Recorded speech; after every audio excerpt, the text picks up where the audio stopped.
as long as it doesn't get so that we've had like 50 episodes and then everyone's like, oh, I've already talked about all my topics, we'll just let people suggest topics. But in the future, maybe if there's ever a lull, we'll just bring up things that happened recently. So, Alex, as usual, you told me you have a topic that you would like to talk about, right? So get us started. What would you like to talk about initially? Not really sure if this is particularly relevant to esports specifically. Then you have to say it. Yeah, okay. Man. Well, there was a series of threads on the main Overwatch subreddit this past week, and it was titled, quote, "The Girl Problem, an open letter to the Overwatch community." Okay, and I hadn't seen this, so give me a rough summation. What is the girl problem? Sure. So the original thread was basically somebody on a throwaway account, mind you, basically explaining that, you know, they were a woman and playing in Overwatch and they're harassed all the time and they're being bullied online. You know, I guess the pretty typical story. Sure. And basically, I don't know, she was calling for the community to, you know, call out, quote unquote, people who do bullying all the time. Okay. And it was like, okay, fine, like whatever, you want to make your arguments to, you know, as she called them, to call out the sweaty man children. That's literally a quote. Brilliant. Well, all we need to know is, you know, she's against sexism and sort of stereotyping of people. So yeah, keep going. Yeah. So anyway, she was explaining all this, and it got really highly upvoted. And what a shock! As of right now, it has 15 golds on it, Reddit gold. So anyway, so there's another post the next day.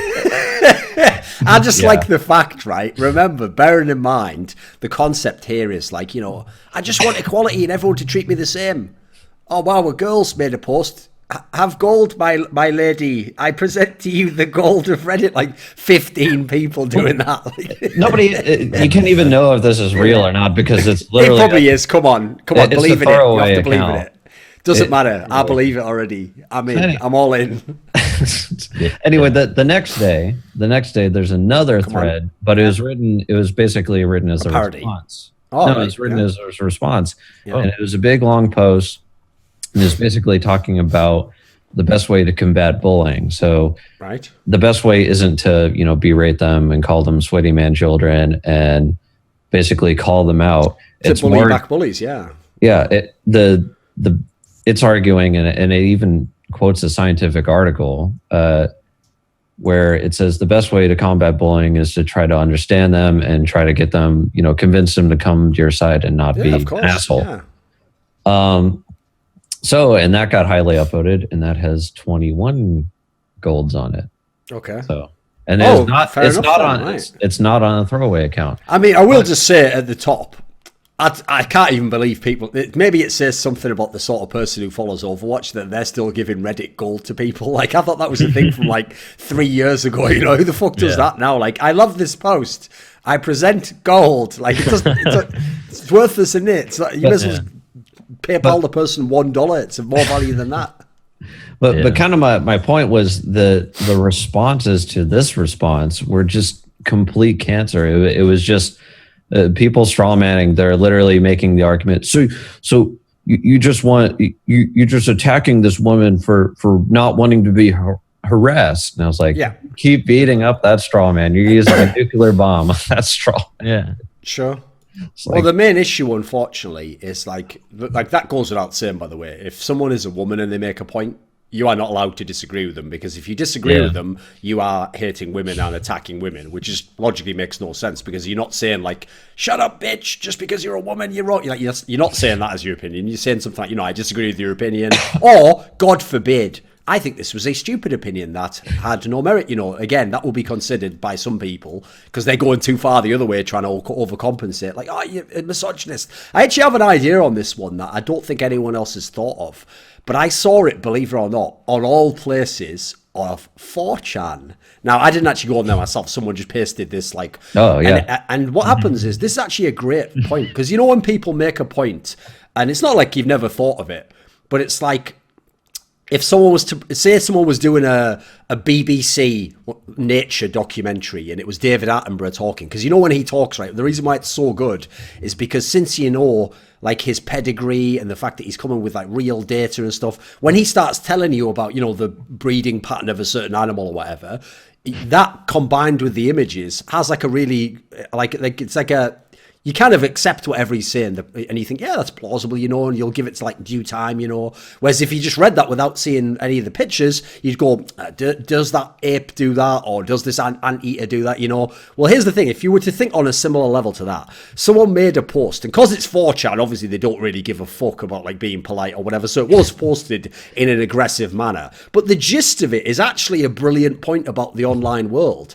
Because there are obviously so many women who come online who, first of all, yes, they are going to be treated differently if they make it explicit they're a woman, because they are different. Like, automatically, that is going to be the thing people go to rag on you or to talk shit to you, because that's the first thing they know. On top of that, they also know it will trigger you.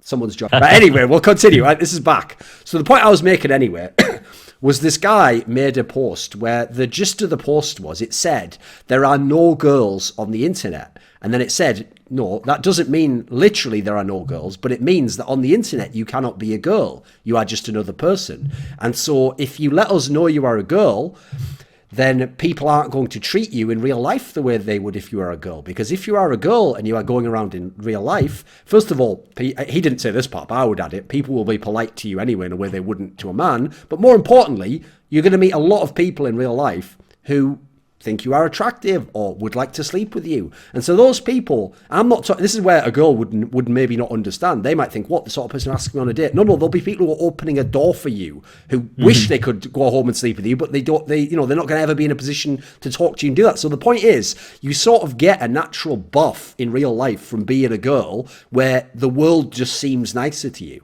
But when you go on the internet, there's no value in the same person who would be nice to you in real life being nice to you, because odds on them actually ever meeting you and having any chance to date you or do that is basically zero. So what happens is, not only do you lose the buff, but then you are then going to get the people who also are spurned by women in real life, and then they're going to take out their issues on you. So the funny thing is, if you actually think of it from that perspective, there will always be people who are rude to women online. And actually, there's a totally logical reason based on all parties, you know, roles in life as to why it will happen. So to me, like, I definitely agree. Generally, you probably shouldn't be arseholes to people just on that basis, but it's definitely blown out of proportion. And you know, like, the problem when you bring that topic up is, even if there's a real problem, which to some minor degree there is, those sorts of posts are basically worthless, because unless the person knows they're doing it as sort of like a vlog post, like, oh, I just want to get my frustrations out. Okay, that succeeds. But it's like, okay, do you all follow CSGO to some degree? Yep.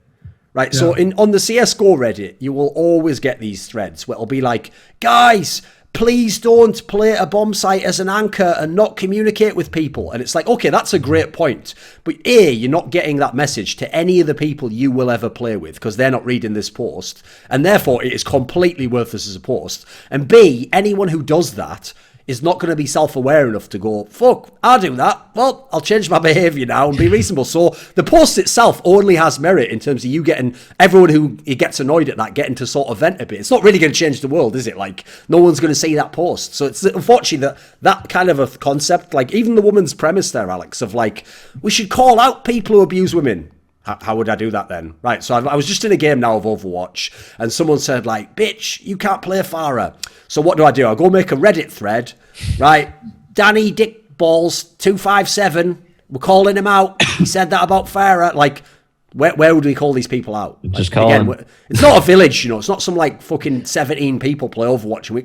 Alex, we need to vote him off the island. Like, it's like, you know, there's like 35 million active Overwatch accounts. Like, how are we gonna call these people out? Also, what's the punishment gonna be? You've been called out. Put him in the stocks. Like, there's no punishment, is there? They're gonna call in a bully hunter. They need that, exactly. They need a fucking symbol you shine. Bully hunter, assemble. This is literally what it sounds like, though. The thing that really pissed me off about the post, though, is just like, it shows the level of critical thinking skills that the average Overwatch person has. And seeing as though it's like kind of my main game that I follow, it makes me despair. Okay. Yo, this is I want to die. This is on the main Overwatch subreddit, right? Yeah, it was. Okay, so you mean the GIF wasteland that is? Yeah. Okay. So you posted your video the other day about Overwatch content. There's the content. Sick. One Reddit post. Sick content. Dude. One Reddit post from some dude who may or may not be a woman. But yeah, I don't know. It just really pissed me off. Like, and I was like, if this is the level of critical thinking skills that the average Overwatch fan has, we're doomed. I feel like both those posts were a false flag by Reddit mods to get more gold given out in the community. It was an orchestrated campaign. Dude, it was controlled opposition. There was a response to the response that actually has like, I can't find it anymore. How many golds is that one up to? It has like 30. Oh my! Why is everyone giving out gold? I just don't get it. I don't know. What year is it? It was criticizing their first response by saying that, oh, moral grandstanding, you're just being misogynist, and I was like, oh my god, just kill me now. That's the other part as well. I forgot to mention that part. Like, as the second post says, completely reasonably. That's also, by the way, the other famous thing that I've seen happen is like, because this is why if I ever comment on those topics, the person I know, like for example, if I know a female pro who does get like loads of shit and she never said anything, like she never said something like, I deserve more money and to be in there's a bunch of them that don't think that. They know they're not that good, and they think it's cool that there is a scene for them, and they know that they're only a marketing adjunct of Intel or whatever, who puts on the tournament. There's a whole bunch of them, like in every area in life. Most people are reasonable, and then you have the nutter fringe people who are the most vocal, who ruin it for everyone. So it's the same in every area of activism, politics. So unfortunately, right, most female pros in Counter-Strike are just cool, and they know that, they're not trying to pretend they're as good as Nico or something. But there are the few every now and then, not pros, but women who will post these sorts of things, where I've noticed the first thing I do when they post is I do check like their Reddit account history, or if it's on Twitter, I check their Twitter, and the number of times that the same person who's like, oh, it's so sexist, people were calling me a woman and saying I was terrible, and then you look elsewhere, and then they're just replying to someone like, yeah, who cares about you, you fucking virgin, you'll never have sex, you loser. It's like, do you not see how you're doing the exact same behaviour? But to you, because you have been convinced you live in a patriarchy, you can't be sexist. So it's the same principle as where we all know in the modern world, bizarrely, you're allowed to just make tweets like, kill all white people, and you don't get removed because, like, apparently it's impossible to be racist against white people. So, sadly, it's the same human behaviour going everywhere, but we're only narrowing down one, like, sort of direction of it, which is from men to women. And logically, there's going to be a lot more of that when there's not as many women. Although that's always been the most hilarious part. Like, think about this. No one ever mentions this.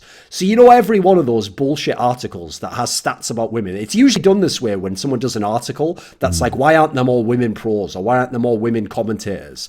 The angle they'll always choose to attack is like, well, the reason it's sexism is because half of the people who play games are women. They use that angle where they just lie about the stats, basically. Yeah. Well, here's the hilarious part that doesn't make sense with that. If even anywhere, I think they would usually say 46%. If anywhere above, say, 20% of people playing games, and especially esports games, are women, well, I've solved your problem there. Have your own little female community, and you'll never get any of the abuse. Now, you can't do that because there's way too few. They're way too disparate. They don't know each other, so you could never, like, the numbers aren't even vaguely that. Not only that, but if that was true, then surely if you all do stay in women's teams, you won't have any of this abuse, etc. Like, the whole scenario doesn't make sense. It's the same reason why that angle of, like, women get paid less in real life doesn't make sense, right? There's a very famous retort to that, which is like, why doesn't some, like, shady capitalist just only hire women? Because obviously you have to pay way less. No, there's a better one than that. Well, we already know there's loads of women in politics. There's loads of women who are CEOs and who are top people. Why don't they just hire the women? What are they waiting for? There must be a literal mandate from the secret patriarchy telling them you're not allowed to hire women. Because I don't know what's stopping someone making a company of all women and just wrecking everyone. Think about it. You would, if you did it, say you were a woman CEO, you made your own company, and you said, my entire principle for hiring people is I'm going to stop sexism, and I'm going to get all the talented women who were turned down because of sexism, and I'm going to pay them equal wage. You'd get all the top people, all the best women would come to your company. You would be killing it. You'd be making billions. Now, the reason why that doesn't happen is because the only person who thinks that that's even, like, something real is someone who just has like a gender studies degree, so they don't know about economics, they don't know about the business, they've never run a company, you know. It's not a real thing. It's another like fake talking point that we all have to endlessly debate on TV, even though it doesn't exist in real life. Mikkel, I know a little. I know a thing or two about Denmark, right? And I'm going to tell people right now because people need to know this. Denmark is not Sweden. Now, that's a very important thing to say because, unfortunately, Sweden has gotten all the hype from the Nordic countries. And so people think that Denmark's like also just like all the problems that we all know about Sweden, right? It's not. And better than that, Denmark also has some pure banter. They have some fucking harsh shit that you should be advised not to say on the show. But I appreciate it. So the reason why I'm setting that up, though, is because people are going to worry that you're going to come in like, yes, but we have to be equal to men and women. It's like, so what is your thought on this topic? Come on. What topic do you mean? The game? The Overwatch one, yeah. Let's make it more of a general point. It doesn't have to be about Overwatch specifically, but the idea that like either women are bullied or this guy saying like, you know, that's not the way you'd get bullies on your side. Whatever angle you want to take on it. Well, in general, I agree with everything that's been said, but you have already also covered it in your video on your channel and on the latest By the Numbers. You also talked about it a lot. I mean, the girls are getting bullied online. I don't think. Of course, yeah. But what you got to do to stop it, I don't know. I mean, I don't really. That's not really my kind of topic. The problem is, you can't really stop it because to stop it probably takes some sort of you'd have to have such a harsh action that it would ruin like a normal person's interaction with the game that isn't bullying him. So, like the big problem to me is this: it's like when I said about the fake stat of how many women play. I guarantee you, if 46% of people who played online were women, first of all, not only would there be so many women in all your games that it wouldn't work to be super harsh to women, but also they basically would have like hardened up like every man who's on the internet's had to when you've been told for your first 700 CS games that you're a piece of human shit because you didn't like fucking go at exactly the right time on a retake or something, you know. You've just learned to harden up like that. Here's one of the things I actually would do if I genuinely sat down with a woman who really had a problem with this. I would just start telling her stories about my childhood, and then she'd be going like, what does this have to do with gaming though? And I'd go, no, listen to the story. And in the story, it'd be like, you know, I'm at school, I go along, and you know, like basically it'd be stories of what it's like to be male in the world and how the world just spends 10 years just like saying, fuck you, you are nobody, and we're going to all wreck you. And then eventually, if you succeed, you got to harden up a little bit. You've got to realise, don't let that bother me too much. Still got to go forwards and do the things I want to do in the world. And yes, things are unfair because logically the world would have to be unfair. We're all different and we don't know each other and we have all these complicated relationships with each other, some of which are implicit and some of which are just like society forcing you all together in a room basically. So like that's the big problem with this topic. It'd be a great question to ask, like, is there a way we could tone it down a little bit? But as soon as anyone says something like, how do we stop all bullying? It's like, have you got one of those Thanos gauntlets? Because unless you have, I don't really have any sort of... And by the way, we're going to have to use it to kill everyone. You can't just kill half the people because odds that... everyone bullies people pretty much on some level. Yeah.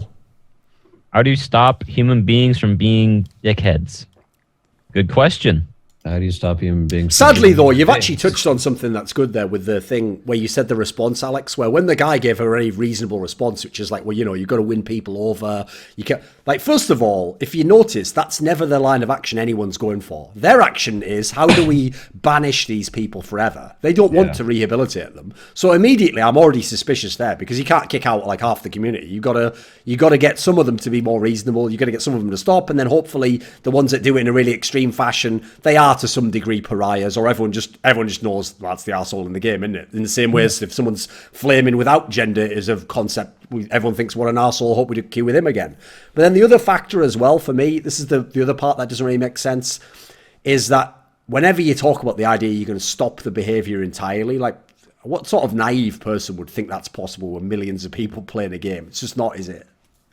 It's the type of person, I don't know, that believes in blank slate theory, I guess. You know, it's a lot of people, isn't it? Yeah, it really is. But And you even brought up kind of a similar point on By the Numbers the other day when you're talking about how Simple managed to reform. You know, you can't completely get rid of it, but he's at least like not flaming people all the time. Well, like he's not. He's just not saying it. He's thinking it. He's definitely thinking it. He's just not saying it. It's Well, the principle that's often mentioned is that, like, people in school, for example, who bully other people usually have a terrible home life, and then that's unfortunately like a really antisocial way that they sort of vent their own problems, because what happens is they see the kid who they could have power over and they fuck with that kid, because it's like a way to, like, shit rolls downhill, basically. It's a way to offset what's happening in their own life.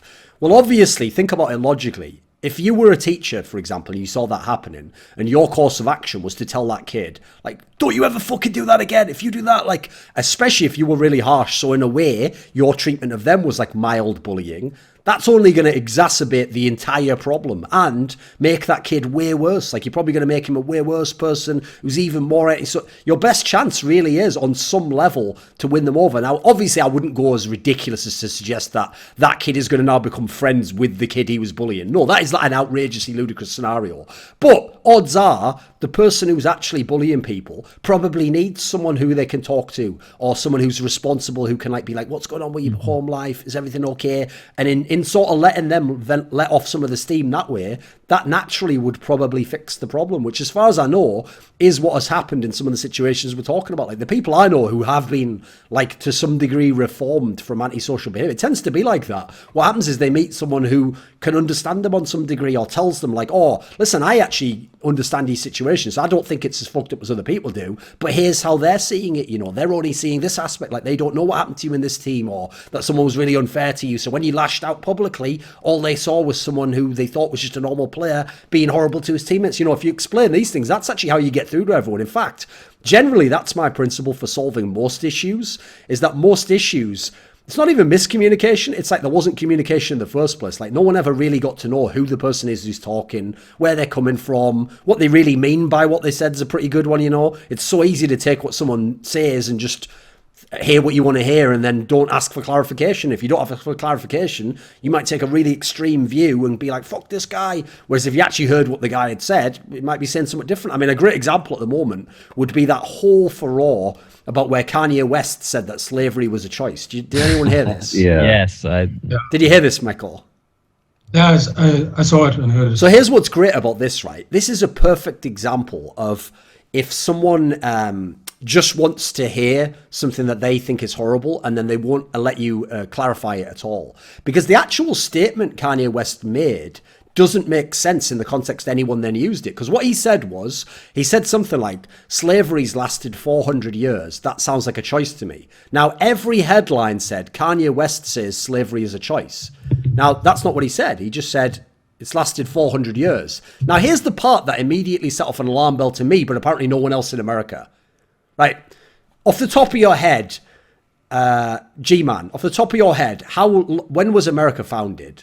America was founded in 1776. Right, how many years ago was that roughly then? That was nearly 300 years ago. Couldn't be 400 years then, could it? No. No, so less than 400 years ago, America was founded, but Kanye West said that slavery's lasted 400 years. Now, apparently, if you look up when slavery's supposed to have started, it was something like 1618, I believe was the year someone said. Like, the type of slavery of African slaves or something like that. Mm-hmm.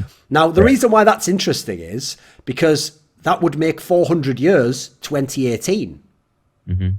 Now, do you see how that is now a completely different statement to slavery of African Americans during the time when they were actually slaves was a choice, which is not what he said, because he was including right up to today. And if you notice, his next sentences were about how, like, he said something like, it's like how we're all mentally enslaved now. Like, basically, it was never a point about the African slave trade. But everyone who commented on this topic, whether they were on his side or against him, took it as he was talking about this slave. So that's just a good example there again of how it wasn't even a miscommunication. No one knew where he was coming from. They didn't stop to listen to the full sentence. They all drew their own conclusion. So if the same person had just said to Kanye West, rather than like, I disagree with that, that's outrageous. If they'd just said, what do you mean by 400 years? Or what do you mean by slavery? And then he then said, oh, well, I mean, we're, you know, it's like sort of an edgy point. We're all slaved, aren't we, man? You go, all right, okay, cool. You weren't talking about the African state. No problem. No need for me to get mad over that. But no one does that, unfortunately. Same as in this scenario, these two threads that you put forwards.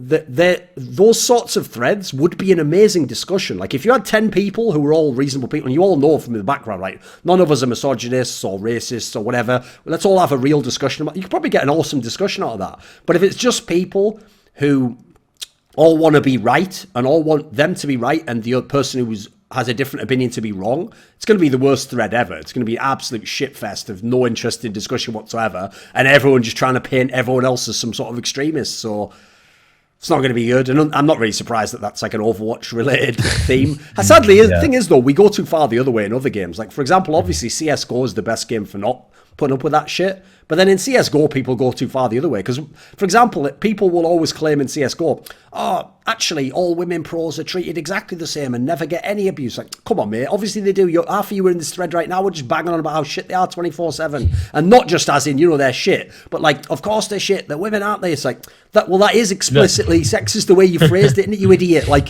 you had the get out, which is that you could have just said they were shit because they're not good enough.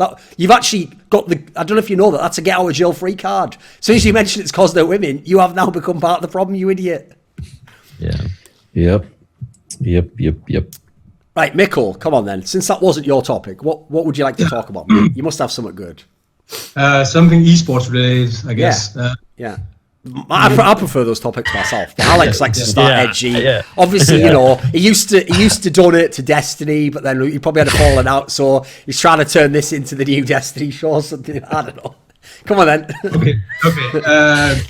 Since the Valve guy responded to all the tweets the other day, John McDonald, yes. Yeah, Sean McDonald. I started thinking about like the meta game in Counter-Strike. Okay. I mean, I'm just trying to articulate myself here. Like, for example, in Dota, we've seen like they do something that changes the whole meta game. For example, they can buff the creeps in the jungle, so now they play a 3-1-1 lane instead of a 2-1-2 lane. Tri-lane, yes, yeah. Yeah, you do stuff like that to completely rock the meta game, right? Yes. And I was just thinking, what kind of things could we do in CSGO that would do the same kind of things? Like, does it have to radically change the map? No, it doesn't radically change it. It just has to be like do something. I mean, not something that has to do with weapons or maps, more like in general gameplay mechanics. Like, for example, if you just said, now you can only buy 3 Molotovs per team. Like, no, not 5s anymore, just 3, for example. That would be a way to do something new with the meta game, I think. Which could be fun. And since he now responded, and he seems like they are working hard on, I don't know if they are working hard on CSGO, but they might do it in the future. Yes. Like, what kind of way could they do to change things up a bit? I don't know, that isn't maps and guns. Yeah. Well, I mean, as you kind of touched on there, which is a key differentiation, just because he says, like, yeah, we'll take that on board, doesn't mean anything's happening, because he'd be an idiot to say the opposite, wouldn't he? Like, we'll definitely not listen to that idea. So I would have to say I doubt anything will happen personally. But yeah, let's go on there. Let's spitball. G-Man, what do you think they could change? But it is the first time they have responded to anything in 3-4 years. Sure, yeah. Yes, so step forward. Well, a small step.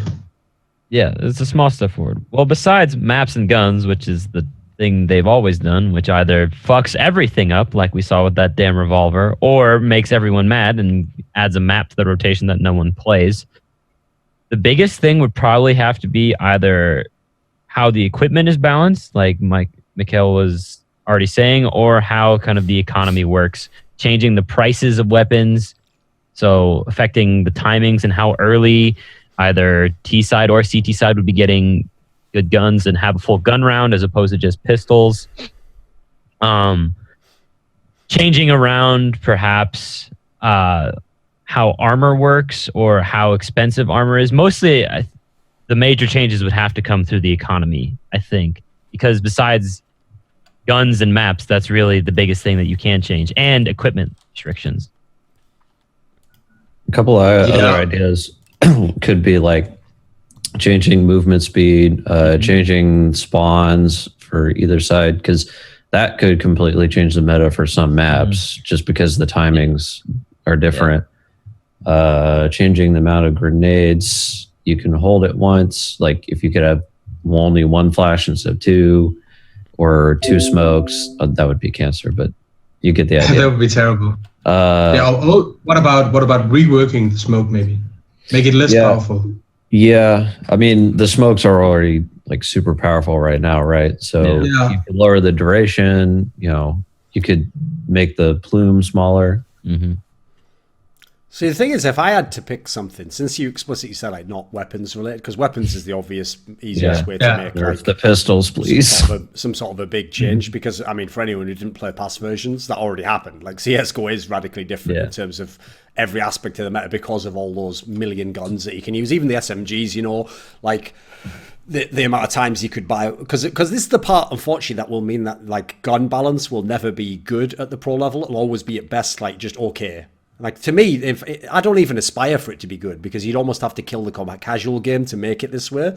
But I just want it to be where it's not too in the way of the pros, like they can work their way around it, Because, for example, I always make this point. Whenever you balance a gun, you can't think of it as this is the gun and he's versus another man with a different gun. That isn't how Counter-Strike's played, because you have all these players, like 5 players interacting with 5 players at the same time. So, for example, one of the reasons why the CZ, for example, will always be ridiculous is because no matter what you do to one CZ, you can make it as shit as possible. If 3 of us buy one and sit around a corner, come on, if one person goes around that corner, we're killing him. That's it. It doesn't matter how inaccurate it is, how little damage. There's 3 of us. So, unfortunately, there will always be ways pro players will be able to abuse it that will make it'll look game breaking, because you'll be like, what the fuck, that's so unfair.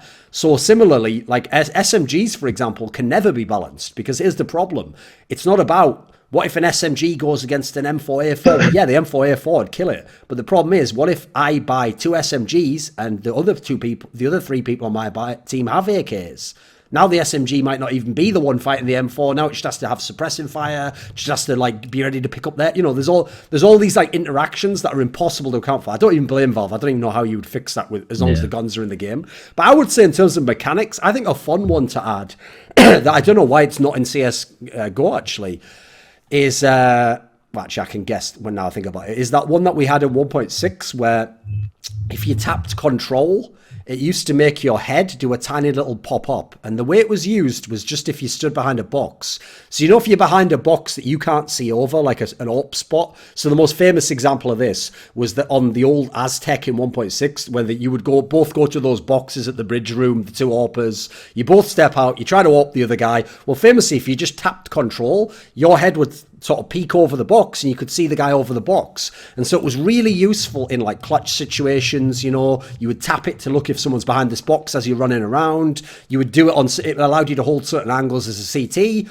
so that you didn't have to show yourself. But the reason why in 1.6 it was balanced is because you got to do the advantage, but because every box was spammable, if the guy sees you, he can also just shoot you through the box, which you can't do in CS:GO. So the other aspect I would actually like to change is also boxes, because I thought of this the other day. Part of the problem with like introducing wall banks to CS:GO, which was a massive part of 1.6, is everyone who hates wall bangs will just bring up like a really extreme example like Nuke, where because every wall could be spammed, there was some really stupid wall bangs that if people just luckily hit at the beginning of the game with no skill, they hadn't spotted anyone, it ruined the beginning of the half basically for whichever side got hit. Right, yeah, I wouldn't want every wall to be spammable, but the amount of walls that are spammable in CS:GO is like way too small. So my idea was this. since in CSGO, the big problem is you have to learn all the wall bangs just literally like rote. You have to just know that that wall's spammable. There's no logic as to why it is. Well, that's the thing. In 1.6, the point was it was every texture could be spammed. And so as long as it was one texture, an AK bullet went through. If it was two textures, only an AWP bullet went through. You know, there was actually a completely intuitive logic as to what you could spam. So I would do something similar. What I would do is I would introduce one type of texture that is always spammable in CSGO, and then I would tell the map makers, this is the texture, and I might even have like a symbol on it, you know, like a gun shooting through a wall, and maybe it would all look like a crate style, like it's all sideways wood panel or something, you know, whatever the texture would be. Everyone would know if I see that texture, that is spammable, and that would add so much of a dynamic to the game, because now you can design a map where it's got a spammable area. You can make, for example, all the boxes on this bomb spot have that, so that you know people can shoot through the boxes, and you don't ever have that really stupid scenario like on that box on Inferno A site, where unless you can just hit the headshot over the top, the guy's just dancing around all day and then you can't shoot him through the box. Like, it doesn't work. So I think those would be two things which are like very simple game mechanics, but they would add a little bit of a new dynamic. Because the good thing about both of them is they actually allow, to some degree, like you to do something cool, but they also have a counterplay to them. Like, they're not just like something OP. Like, for example, that's what makes that box on A site at the moment terrible, is that people just run around it, because unless you can headshot someone who's moving and you can only hit their head and they're moving really fast, it's a nightmare. So people win clutches, not really off skill, just by running around. So like whenever I try to tweak something, I want it to be where it kind of like adds something to the game. It doesn't just make it different. But do you want the crouch thing from 1.6, like the control AP? That's the problem. Without the wall base. Yes, that's the downside. Is like you'd probably have to do both at the same time. And plus, as I was saying it there, I didn't think of this because this isn't why Valve did it. But I believe, unfortunately, that mechanic is probably also what allowed the duck running, which is what they obviously hated, which is where like the hitboxes were thrown up too high. So unfortunately, that was a negative. And personally, I was actually against that when it got introduced to the CS 1.6 in the first place, because it made the ability of the person who wasn't duck running to like headshot them less. So that's not a good feature. Generally, you want like the head of the model to be where it is. And like, you can't really solve that by making the model more accurate. Like, it looks stupid if the guy was just suddenly 3 foot up in the air and then back down. Like, that doesn't really solve the problem there either. So this is the reason why actually to be a game developer is a nightmare, mate. Like, no matter how cool an idea is, the question is, what's it going to be like in practice? And in practice, if it's got any exploitability, we're all just going to complain that you ruined the game. It's actually a very hard job to do, I'd have to say. Yep, there's that mantra about coders about how you fix one bug and you get like 10 more or whatever. Yeah, exactly. Yeah, it's That's kind of maybe why Valve doesn't do anything. Yeah, but remember, Valve is a small indie company, and they need all the help they can get. No, here's the thing, though. I actually do think that the reason why Valve doesn't update stuff, like, first of all, I do think there is some level of incompetence. Like, I don't think they've hired people and set them on the task, and I don't care about that bullshit thing of, like, we are a flat structure. That's bullshit, mate. Let me see your pay structure. Let me see whose email, actually, I have to follow when I'm in this company. You know, I don't believe that for 1 minute. That's just, like, a cool story they sell people. The same as Google sells people on the idea, like, hey, if you join us, we'll unleash your creativity and all this. It's like, yeah, except you can't fucking make a post on a subreddit or whatever, you know. So, but I will say, I actually think that if Valve was honest, which you would never be because it would be PR suicide, I think part of the reason why CS is successful is because the reason it hasn't lost its hardcore edge compared to the other big games is that their general approach is not to change the game. It's that if you like the game as it is, it's going to be fairly similar for years from now on. You know, you can still keep playing it. So they're taking basically like a laissez-faire approach. It's like, we don't change the game, therefore we don't piss you off and make it like, oh, we're going to leave the game because it's so different. Now, the other angle of that is obviously the same company, Dota, where, as he's saying, they not only used to change heroes, but in the last year or so, when they did like the new version of Dota, they radically change it and they'll make the game totally different. And as you say, even change like the creeps. So now you change everything about farming and what matchups work. Yeah, that's the opposite approach though. So in a way, it's kind of clever because what Valve has done is they've got two different approaches to two different games. One game, we just leave it be. People like that, they keep playing it. The other game, we change all the time. So now if people hate adaptation, they're going to leave. And at the moment, fair play to them, both seem to work. I can't really say either's wrong. They both have their pros and cons, I think. Yeah, I don't know I guess both are working, but it's still how much of their potential are they actually reaching CSGO. For sure, yeah. I mean, it will always be a popular game, just how good of a game it is, because people just love it. It's old and it's always been played. But what I was thinking was, like you said, they don't change anything. But when they made CSGO, they had there were so many terrible things. Also recently, there's been terrible things. Like the old CZ AWP combo was the most OP thing there's ever been in this game. And I mean, if they didn't fix that, I mean, I think it would be a dying game at some point. People don't want to play it. Well, the thing is, for me, that was like so extreme that like even people I know who are pros who use the CZ like that were like, yeah, this probably should be nerfed. So like in that scenario where like nobody likes it, I think that's like the extreme where they do step in generally, you know. It's like, but if it's more like most of the other things people complain about are kind of 50-50, you know. Some people think it's a problem, some people don't. And also, you do always have to remember, this is a key detail. It's just that no one likes to say it because Valve tries to pretend it's not the case. There's a reason why Valve didn't make CSGO, but are now the ones who maintain CSGO.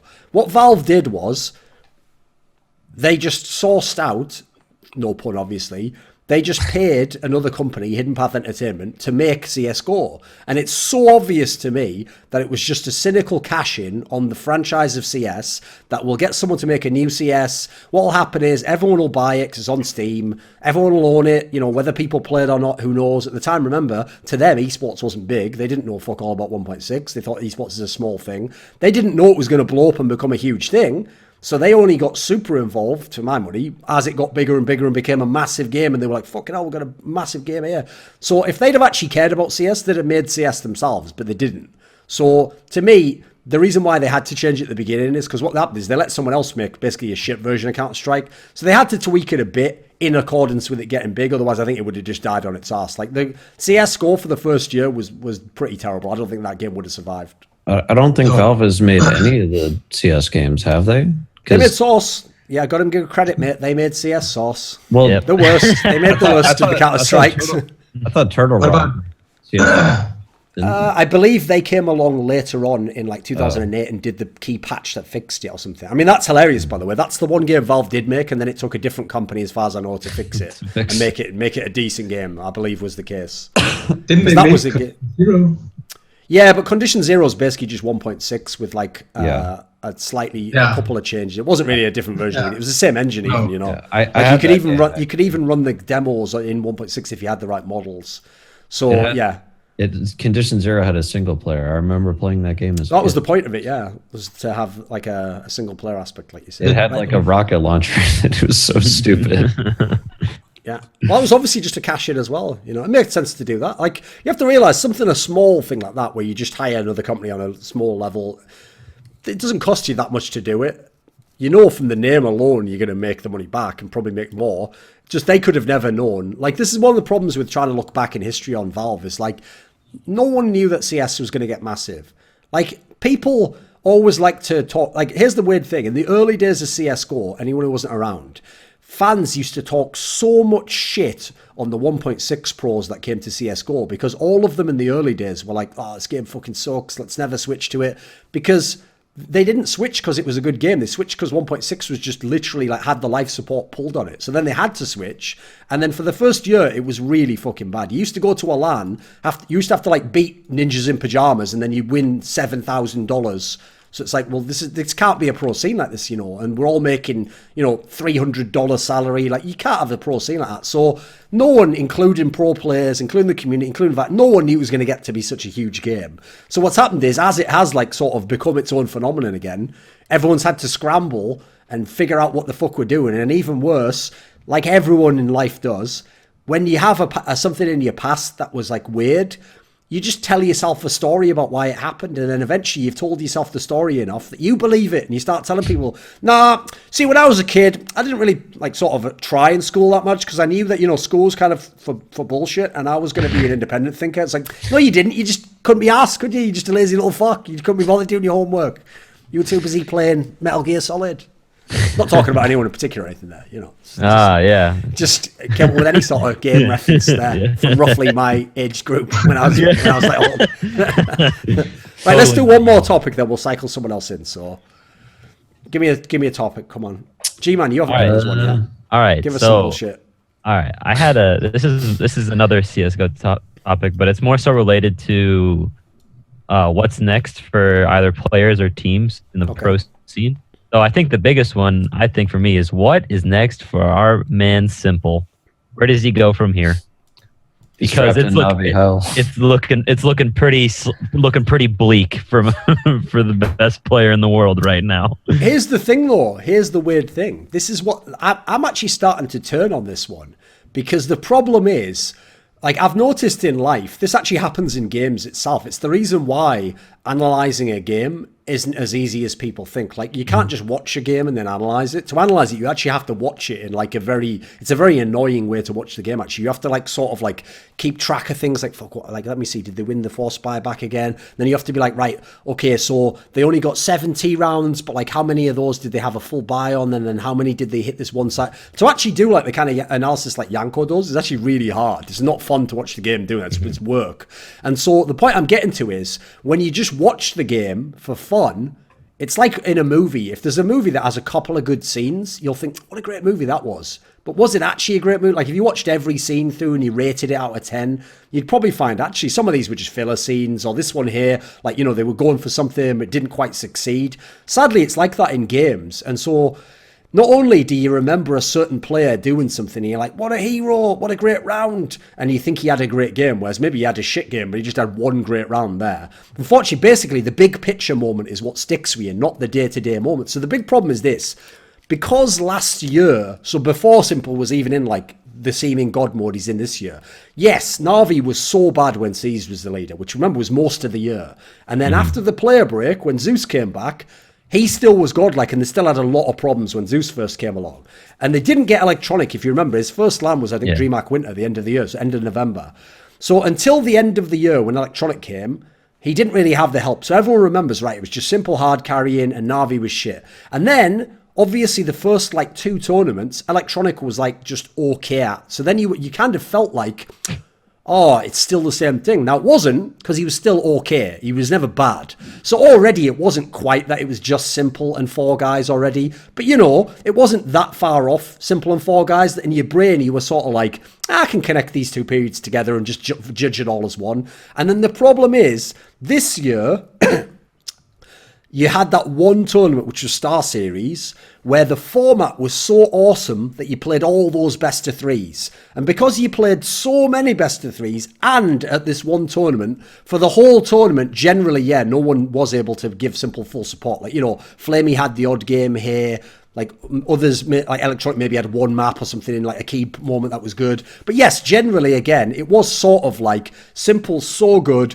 and the rest are at best average, if not like sometimes bad. And because that sticks in your mind so much, because they were literally like 1 round or something from winning the tournament with Simple going God mode, it feels like that the story again just connects up. But if I'm being fair, at DreamHack Marseille, and basically since Star Series, everything except Simple did start to improve, I think. Like, if you look, Electronic definitely was way better at DreamHack Marseille. Yeah. Definitely the team in general looked better on like a wider set of maps. Like, they actually started to get a half decent T side. I still think they've got a lot of problems, but like the point is things have gotten better. It's just the point is, like, what I would agree with is, I doubt it's going to go much better. Like, I think it's probably gotten to where, like, it's at an okay level now. You could still win. Yeah. You could still, like, for example, there's a reason why they were rated, like, number 2 or number 3 recently, you know? Like, you can't really fuck with that rating. If you're the 3rd best team in the world, you must be doing something right, as well as having a sick play, you know? But, yes, the question is, what do you do from here? Because I doubt, like let's think, if Electronic's been in the team since, I would guess, like, October, so that would mean roughly now we're talking about, like, coming on 7 months. Nobody after 7 months just radically changes and the whole team just gets 2 times better and becomes the best team. So yeah, you've probably capped Na'Vi out. So the question here is, does Simple stay in Na'Vi? Does Na'Vi make a change? Does Simple leave? These are our options, right? I think the obvious thing to do, I mean, either he could go to FaZe instead of Exist, or he should just kick Edward and get someone else in, like Hobbit or something. Yeah, I mean that's the 2 most obvious things I would do if I was Simple. I mean, they have gotten better lately, I think, in Marseille and the latest one, which I can't remember right now. And yeah, I don't know, why would he go to, like, what else is his options? He can't go to SK. See that my biggest thing is that I can't look at it. Well, isn't the SK thing like not 100% off? Because like, isn't there like a possibility they can still get him? It's just they had to delay it till July or whatever. But as Thorin said before, SK are cheap as fuck, and Navi are like sitting there like, all right, like, come on, like, all right, how many players we gonna get? How much money can we make? They're sitting there licking their chops, thinking about how much money they can just pull from SK and their Visa sponsorship. So, the thing is just that you can only look at it and just be like, man, this is just disappointing as fuck. I wanted to see coldzera, Simple, and Fallen on the same team, but it's not gonna happen. So, to be honest, really, Simple just needs to get out of there, man. You can bring in HawpT, you can bring in another CIS player and hope that they're able to actually be a player and not a bot like Edward is. But I think really the best thing for him is just to leave. You get get a change. You could easily kick Edward. As Thorin said, they're already top 3 in the world, and as you said, they have a bot on the team. Like, if they kick Edward, for example, and get a guy that does kind of the same thing, like HawpT, who's not like a star carry kind of guy, maybe get one of the Vega Squadron guys. I don't know which player fits there, but like that should elevate the team to some degree. And I mean, yeah. Oh no, go ahead. Sorry. They could also just like, I mean, in a world where Navi didn't have the biggest buyout, well, they could actually just do like a CIS shuffle kind of thing where they do Simple, Adren, HawpT, Zeus and Electronic, or maybe not Zeus and get. Well, actually, what you've hit on there is unfortunately the big problem.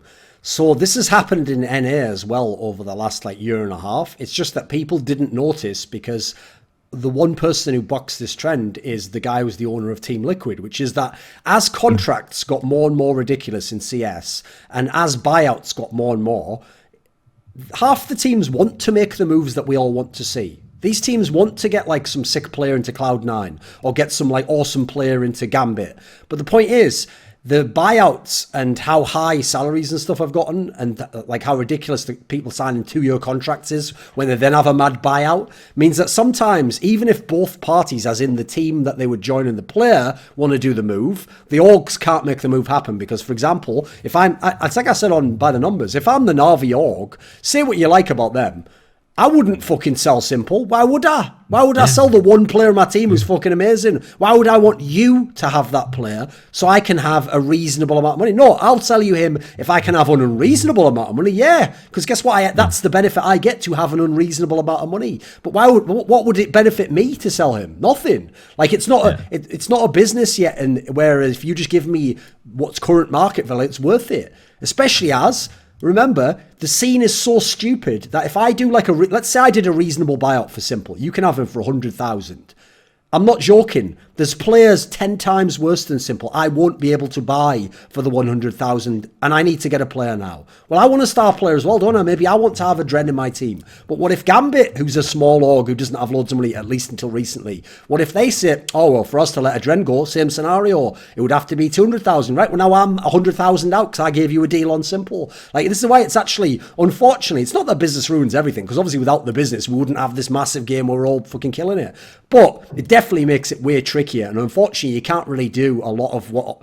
Basically, one of the cool things in 1.6 was you could sort of be a fan and be like, this player is really amazing from Norway, and this team from Norway needs another good player. I think they should pick him up. And everyone eventually is going to have the idea if it's a good idea, and it'll just happen. It'll just eventually happen that that player will join that team, and it'll all work out. But that's because, unfortunately, you didn't have all the money men involved. So the big issue here is, I don't think you like the drastic move of like Simple to FaZe or SK or whatever. That never should have been necessary. There's so much talent in the CIS region. You could definitely make an amazing team around Simple. Like, one of the things I find so depressing about Gambit is I feel like Gambit at the moment is hoarding all these fucking really good players at different positions, but because they can't get an in-game leader, for the same reason, by the way, they can't buy one, and anyone who's good enough, they can't get to join the team.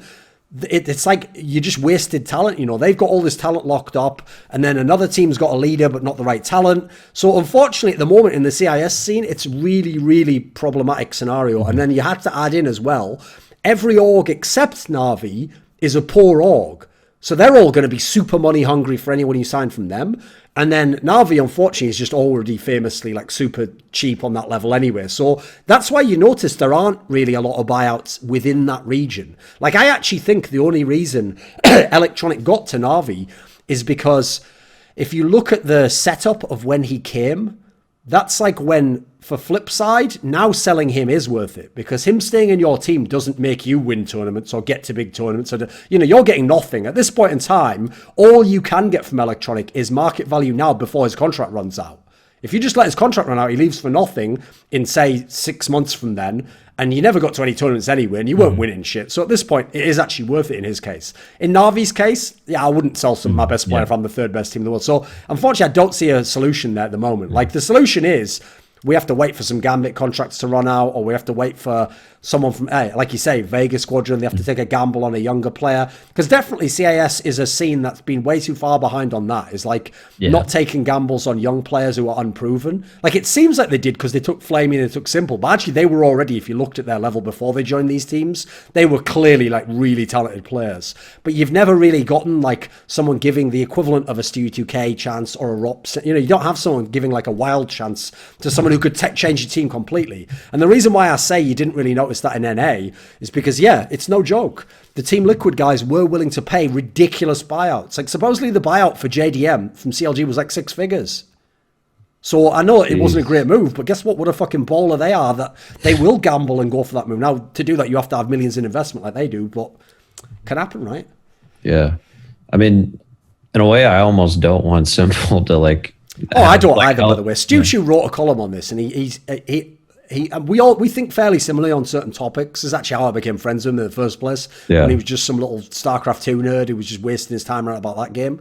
But one of the reasons why he said in this column he doesn't want Simple to leave Na'Vi, and I agree, is because if he does go to a better team, and he goes to a team with really competent teammates, he will not be able to have these numbers. Yeah. Like, here's the thing. He could still be the best player in the world and win the tournament, but he won't have as many times where he's left in a 1v4. He won't have times where they just drop him an AK and no one else can buy anything. He won't have times where his team's getting completely beat up. And like that Mirage game at Star Series against Mouse Sports in the final. Yeah. And it's like he just has to kill 3 people every round. That won't happen, unfortunately. So as bizarre as it sounds, it won't be as good. It really won't, guys. Like, it'll actually be... If you're a Simple fan, it'll be worse. Like, you won't enjoy it as much. You'll be better Counter-Strike. So on one level, you know, for him as a person, I hope it happens. But as an observer, it's like that fucking gif, isn't it, of that Godzilla movie, Let Them Fight. Like, I just want him to be trapped in hell having to fight his way out. It's sick. Yeah, I mean, it's like watching LeBron in the playoffs this year, where he's like mega carrying a dog shit team. Oh, mate, no awesome. joke. The same scenario. My favorite year of Kobe Bryant's career was 2006, where he had the worst team of his career, a team that had no business even being in the playoffs, and he had to average 35 points a game to get them like the 7th seed in the playoffs. Like, that meant every game he knew he had to take like 23 shots or something. Like, you have to understand, a star player in the NBA now takes like 19 shots a game. Yeah. So in a mad way, it's fun to watch the best team, but if you're really a fan of a player, as bizarre as it sounds, you should actually hope they get trapped in like bad teammate hell, because then that's where they can just go ham and carry the whole fucking game. Same with Nico in Mouse Sports. Like, it was actually way more fun to watch Nico in Mouse Sports than to watch him in FaZe, where he can just have an alright game and they might win anyway. Whereas in Mouse Sports, it's like he has to have the best game and they still might lose. Like, that has a mad entertainment value. You have to admit, there's something really compelling about it, you know. Yeah. Yeah. We get to enjoy their suffering in a way.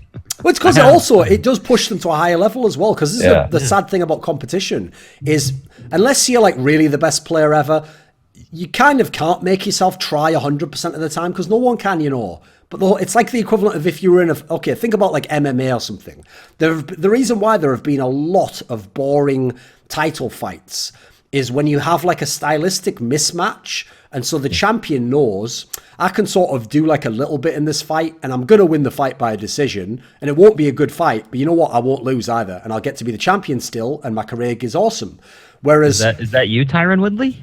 Well, here's the thing. It's the smart way to do it. And so, sure, but the difference is that it should never be the choice of that guy. If you put him against the right fighter, he will have to fight his best because that guy will have like a strength where he's got a weakness and will be able to like put pressure on him or will be really dangerous in some sense, you know, and that is what will make that guy, no matter what, have to be awesome and really, really try hard. So unfortunately, sometimes when you're in a good team, you don't always see the best of people in that sense, you know. That's why this year's Western Conference Finals are going to be great. Because I mean those teams are like mega loaded on both sides, and they're great. There's great mismatches everywhere, and that'll be awesome. I'm excited to see that. That's why it doesn't matter if LeBron wins a championship. Almost certainly he probably won't win it this year, but it's more fun to watch him have to like carry a team that's actually now objectively fairly average.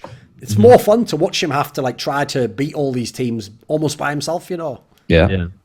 He almost did. He almost did once in 2015. Yeah, the first year. He was like averaging like 35 and like 12 rebounds and like 11 assists. Here's the thing, though. I'll give you a little story before we end this segment, because I need a volunteer at this point. But, okay, here's a story for you. This is just a classic example of what people are like in certain parts of the world. So I was in LA doing some work in Counter-Strike at the time when that finals was going on, where, like, LeBron's second and third best players on his team had gotten injured and couldn't play in the game. And he was playing against, at the time, easily the best team in the NBA. Like, they were supposed to win. The Warriors, that was the first year they were in the finals. They were supposed to win so easily, like legit 4-0. Yeah. And in these first like 2 or 3 games, literally the Cavaliers could have won every game because LeBron had to just literally take every shot, try to get fouled on every player, and he was doing everything you could do, right? But because obviously he's like the only true offensive threat on the team, they were just using the zone defense to just put everyone on him, right? So as a result, what would happen was he would drive, he'd get fouled, he'd take some free throws, and he wouldn't score the basket because like 2 people would be in his face, right? Well, I was watching this and I was in like a bar with some people, I won't mention who they are because they're not famous people, but they were like friends and people who are like working with other people in esports who I was in LA spending some time with. And when we were in this bar, because one of them's from LA, so he's obviously like a mad, like he's like the worst sort of Kobe fan. He just the whole time was just going like, it's bullshit, that wasn't a foul. I was like, we talking about like 3 people were grabbing his arm while he was shooting, and then he was like, it's not even a foul, what a pussy. Michael Jordan wouldn't have let that be a foul. Like he was just saying all the like ignorant fan shit like that you see on the internet, but you think no one says this in real life. And he was just saying shit like, he's overrated, he's not even good. I was like, dude, he's carrying the whole game by himself. Like, that team's about 10 times better. So that's the world we live in, sadly. See, I think we've summed it up there, because here's the real thing though. If you go the other way on the same topic, doesn't matter if Simple is like carrying 10 times harder. There will always be the person who doesn't like Simple who'll be like, yeah, it's just because his team sucks and he's just doing that. It's like, to be fair, there's a guy who just enjoys it the other way because they're just a hater, right? Right, I need a volunteer now. One person has to leave at least. I have to go in 20 minutes. No problem, right. Since you are joining us then, do you have a topic that you are burning to discuss, or is there something recent or something you wanted to talk about? Yeah, I didn't listen to the first part, so if I say something from now on, just tell me. I don't need permission for that, mate. I've done a lot of podcasts. You just go ahead and speak, and I'll control all the rest. So I actually wanted to talk about Coldzera's in-game leader, or more generally, just putting your best players in-game leader. Is that something you covered? So in the West, obviously, you had Nico from Esports, and I mean, you need to understand, mate. Are you from Portugal? Yes. Right. I'm just going to explain this to you because I've never got a chance to explain it to people from Portugal, but it's really important that you all get this message. Sure. The rest of us don't think about Portugal or Brazil very much in our day. We just live our lives. Fair. And then say, for example, a team from Brazil wins. We go, and then we talk about them as a team. I know because people from Portugal all day long are like Fox, Googling Fox, looking for stuff on Fox. Someone say something on, like, I know as a result, you all think we're obsessed with you. But actually, you've got the dynamic wrong. You are obsessed with that. We aren't. Like, you know, a thief thinks everyone steals. We don't. We're not thieves, mate. So just putting that out there. So no, there was no chance that was a topic on the beginning of the show. That's all I'm saying. So now that we said that, we can now definitely discuss it. It's an interesting topic to bring up. So if we're going, let's do this first of all. How about initially? I mean, I won't go into asking you why someone from Portugal cares so much about Brazil. Like, you know, there's actually no connection between your two countries. You know, it doesn't make any sense. You know, correct. Colonialism doesn't exist anymore. But I've noticed you have all sort of co-opted Brazil and be like, haha, we can say Caralho too, so they are our team. Like, they're not your team in any way. Fox is the only person you've got, and that's your crime and punishment. But I will ask this: how about you start us off? What do you think on this topic? Can you see a world in which it works? I don't think so. I think it's a waste. I mean, I see a world where it works, but I don't think it is a better alternative than just putting anyone else in game leader and just having the headspace of the best player on just continuing being best player. If it's a temporary thing, I think, okay. So the excuse was that Fallen said, I'm getting red all the time. I just want to at least try something else. Maybe I'll just come back, and that's the plan. In that case, I agree. But if it's a Nico thing where I just basically stayed and called around him, I don't think it works very well, or I don't think that's the best. I will say, by the way, just as a quick kind of piece of context for this discussion, one problem that a lot of fans have is that obviously you want to know from the player himself, what's your reasons for why you've done something? You know, why did you change this, or, you know, what happened in that tournament?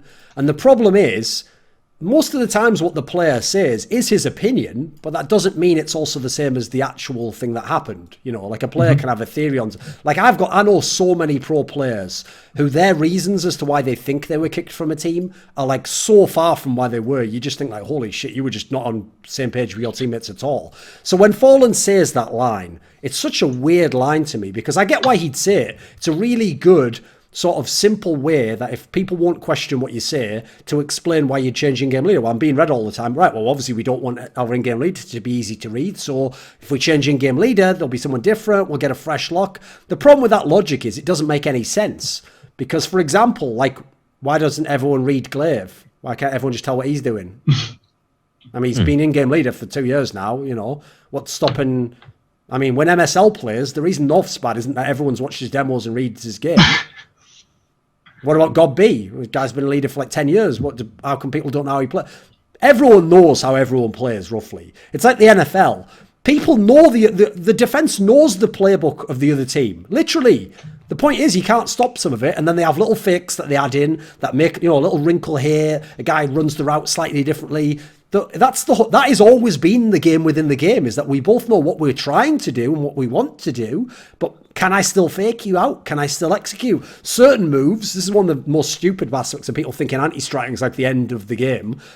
One of the best things about how most games tend to work is that because defense is nearly always based on reacting to the opponent, you will always have a disadvantage if you're the defensive player, because the other guy dictates what you do. So even if he does something and I see, oh, I kind of know what he's doing there, and I adapt, I'm still 2 seconds behind, aren't I? Because I have to think, oh, that's what he's doing, and then react to it. Whereas he just thinks, I'm going to do this now, and instantly does it. So if he does it perfectly, odds are I can't stop it. So the point I was getting to there is like the Fallen angle, he'd be, if we could hear what his mind really thinks, I think he would just say something like, I'm a bit burned out and I don't really want to change my style. And, you know, I had a couple of approaches that I took with the Phelps lineup and then the Bolts lineup. And at this point, you know, I want to try something new, but I don't have an obvious player, which is obviously a factor here. They've had to get Stewie 2K. There wasn't a Brazilian player that made sense to pick up.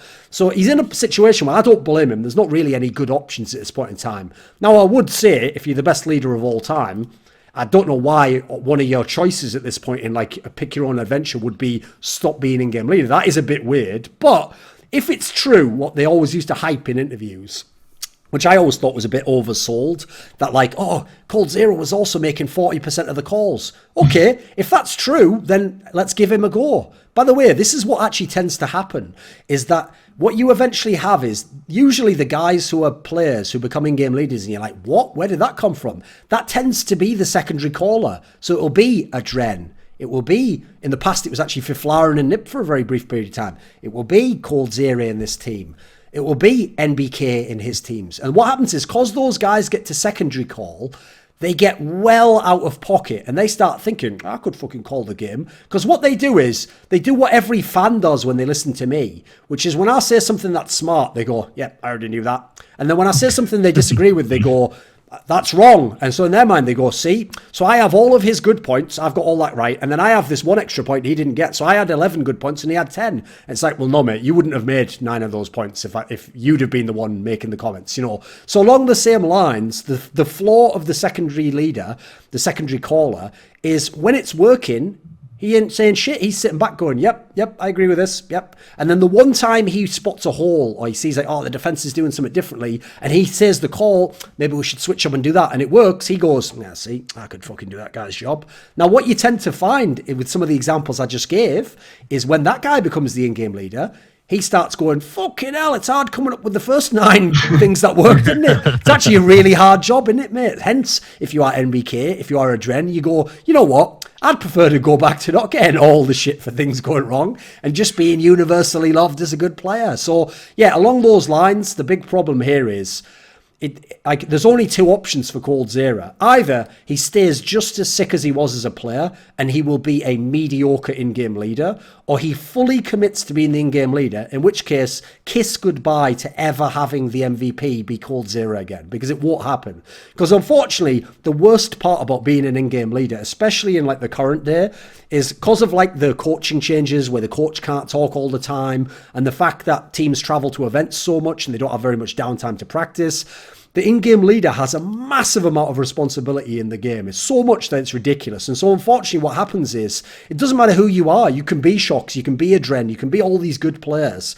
If you want to do that job like for real, you want to really commit to like, my job as an in-game leader, my impact I can have to make the game work for our team, to some degree, you have to give up a lot of the individual considerations that you would have had in each round. Like, there's even going to be times where you die because you, like, fluffed an entry and you just fucked it up because you're too busy thinking about trying to set up the guy who's behind you so that when he comes in, he has the right comms and then you can get traded on. You would never think that way if you were the star entry fragger or you were the star clutch player. Like, for example, there's certain players who are lurk players where, cause in your mind, you're trying to just look for every little sound cue to sneak behind them. You don't comm properly. Because how can you comm properly? You're too busy thinking of something else and trying to listen to a very small sound. Well, if you were the in-game leader and you did that, you'd just tell the guys the comms, and then in doing so, you'd make a little bit too much noise yourself. Then he'd catch you when he came for the rotation. Like, it's so complicated. There's a good reason why there isn't a single player in Counter-Strike who's like a star player and an in-game leader. It's not that they don't want to do it, or they couldn't. I just don't think you can sort of make it work as a role, you know? Yeah. All I could think of is when they made coldzera, I'm like, Shocks tried this and it didn't work. The thing is, though, the other angle is, though, there's also a world in which, when you consider how bad SK is right now, you could spin it the other way and say they can get better than they are now, for sure.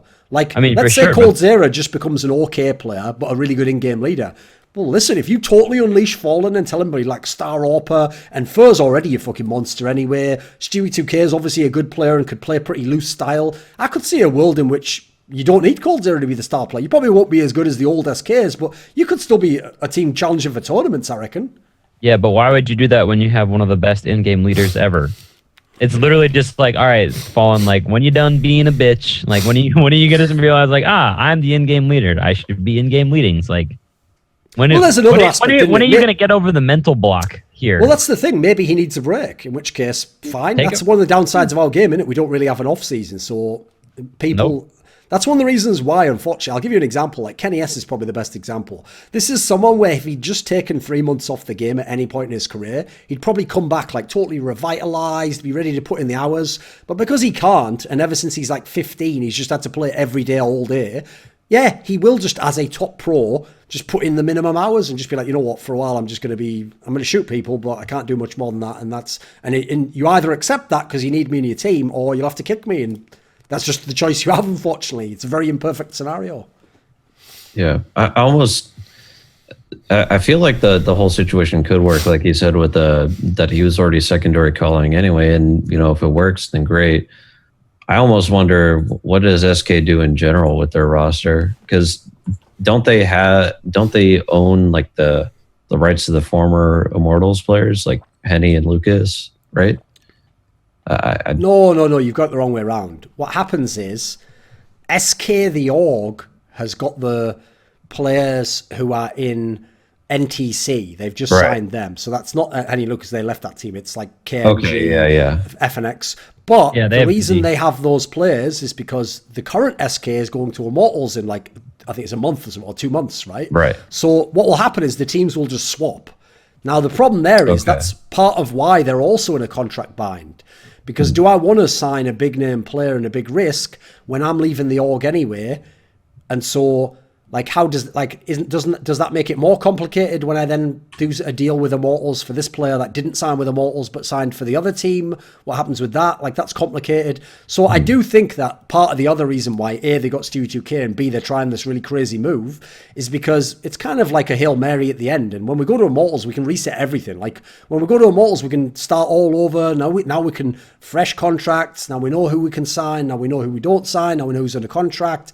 Now also, now you know if you want to take an unknown Brazilian player or whatever. Like, again, unfortunately, business is kind of like getting in the way of some of that shit, I think. Right. Okay. Because I guess I got confused, and I thought like that Henny and Lucas and some of those other guys were part of the org. To my knowledge, Henny and Lucas are just completely in the wilderness at the moment. I don't think they're anywhere. So I almost wondered, like, if you could just rebuild a whole new Brazilian team, Oh, for sure you could. You could. That was what it seems like I almost feel like Fallen, like, if he really is that burned out, like, why doesn't he just leave the team? They rebuild, with like coldzera calling, get Henny Lucas and I don't know, Phelps or something, and get rid of Stewie. I don't know, or Bolts. I have no idea. You almost had a super sick Brazilian team with 100 Thieves, but then, as we know, KNG decided he didn't want to. He wanted to fuck up another team. So, it's I'm sure if they want it, they can. I mean, if they move to Immortals and Fallen comes to any Brazilian player, hey, do you want to play with Thorin coldzera? I mean, obviously, as long as they pay the buyout, should be fine. The thing is, like Thorin was saying, there is no alternative for in-game leader. So why can't they get another Brazilian in-game leader, or why aren't there any other good leaders? And maybe I can switch the subject a bit to why aren't any good in-game leaders? Why aren't any good support players? Like the video you did recently on there's no French support player, there's no Brazilian in-game leader. Why aren't these players coming up? Like, why? I mean, they are paid more or less the same, I think. If I'm a new player, why am I not doing this? Is it because ROPS is the future? Getting a player from FPL, you just get fraggers. Like, you can't come up as a in-game leader. Like, you just need the same players all the time, or as a support, you need your coldzera to be the taco. So, is that why? Is there an alternative to raise a in-game leader with Fallen on the team? Like, I don't think there's a great solution there. It seems like to me, just IGLs in general tend to be older players that have a lot of experience and know the game very well. So it seems like existing pros already becoming IGLs would be like the best solution. So that's why I think the coldzera being IGL thing isn't a terrible idea. That'd be really cool if like a sick player like that turned out to also be a IGL when he put his mind to it. That'd be kind of I could believe impressive. One of the biggest problems is definitely kind of like the idea of an in-game leader itself. Like, are you going to listen to like the young guy straight out of FPL who's all of a sudden calling and go, no, you don't know what the fuck you're talking about. I've been a pro player for so many years and you don't know what you're talking about.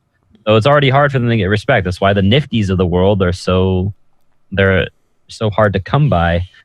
So naturally it's going to be the older guys, and Zeus and Fallen, whatnot. So yeah, it would make sense to have current pros want to become an in-game leader, but who wants to become an in-game leader? So nobody. Well, Coldzera apparently.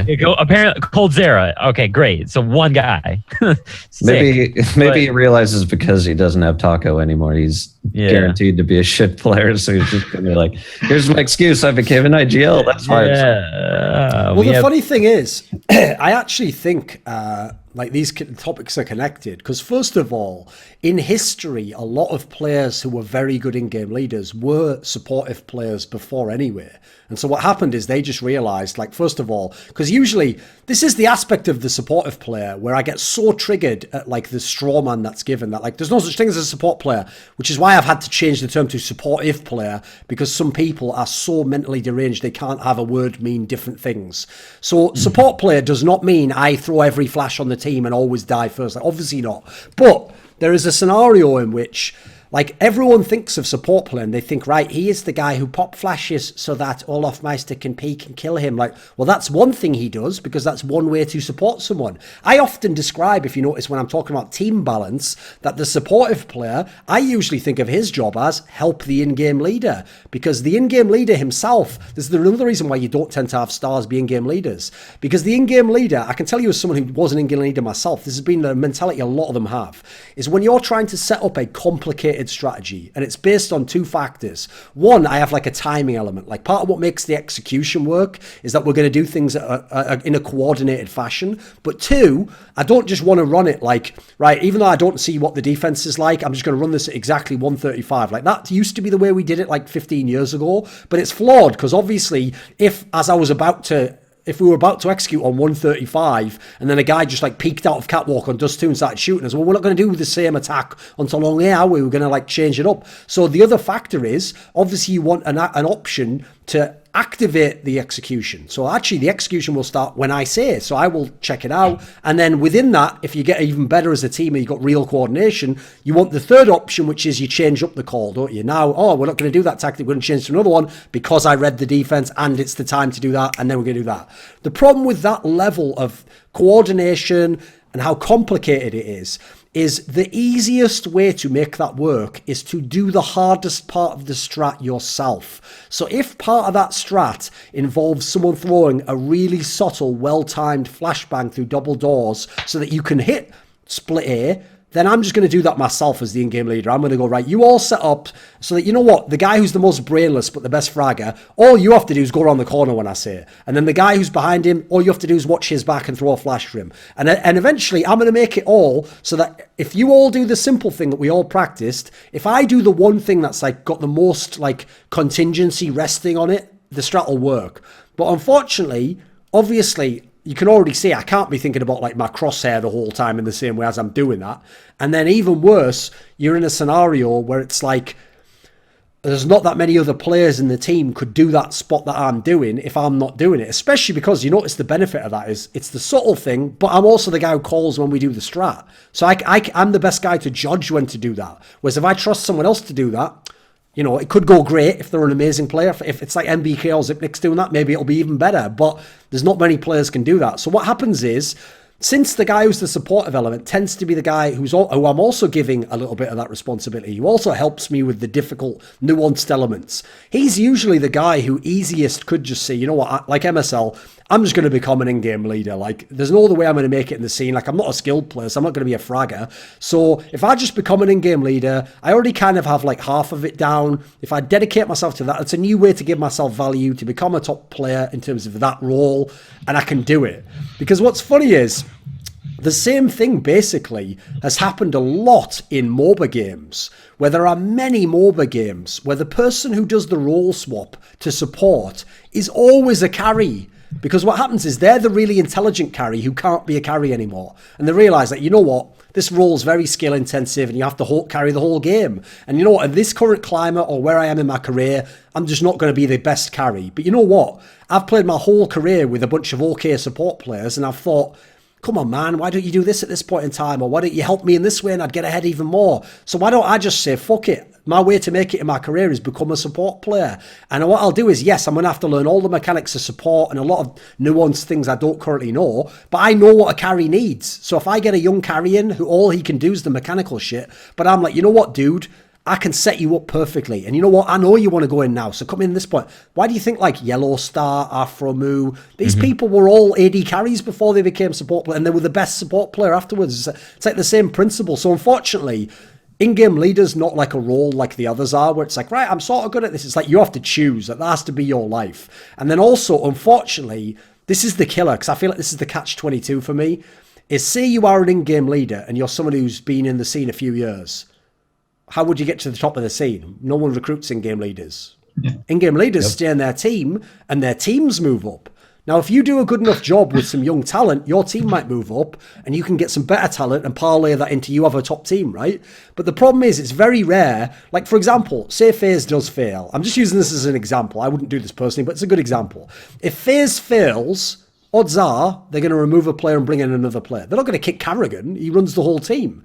So actually, unless they abjectly fail like SK currently is, no one's kicking the in-game lead. So it doesn't matter if, for all I know, Snappy is a better in-game leader than Carrigan. We'll never get to know that because Snappy doesn't have Carrigan-level players, or at least he didn't till recently. And Carrigan is still running the team well enough that they're getting good enough results that you think he's doing his job. So it's way harder for in-game leaders to like differentiate themselves, to get recruited. Because I actually agree, there's a bunch of scenes in the world right now that lack in-game leaders. I actually think the CIS scene's one that's got a lot of issues because a couple of the good in-game leaders are locked up some places. You're definitely right about the Brazilian scene because unfortunately, like I don't understand why it took until now in this NTC lineup that Bit became some viable factor. For anyone who doesn't know, that guy has been playing CSGO the whole time. And what happened was none of these teams had any interest in him.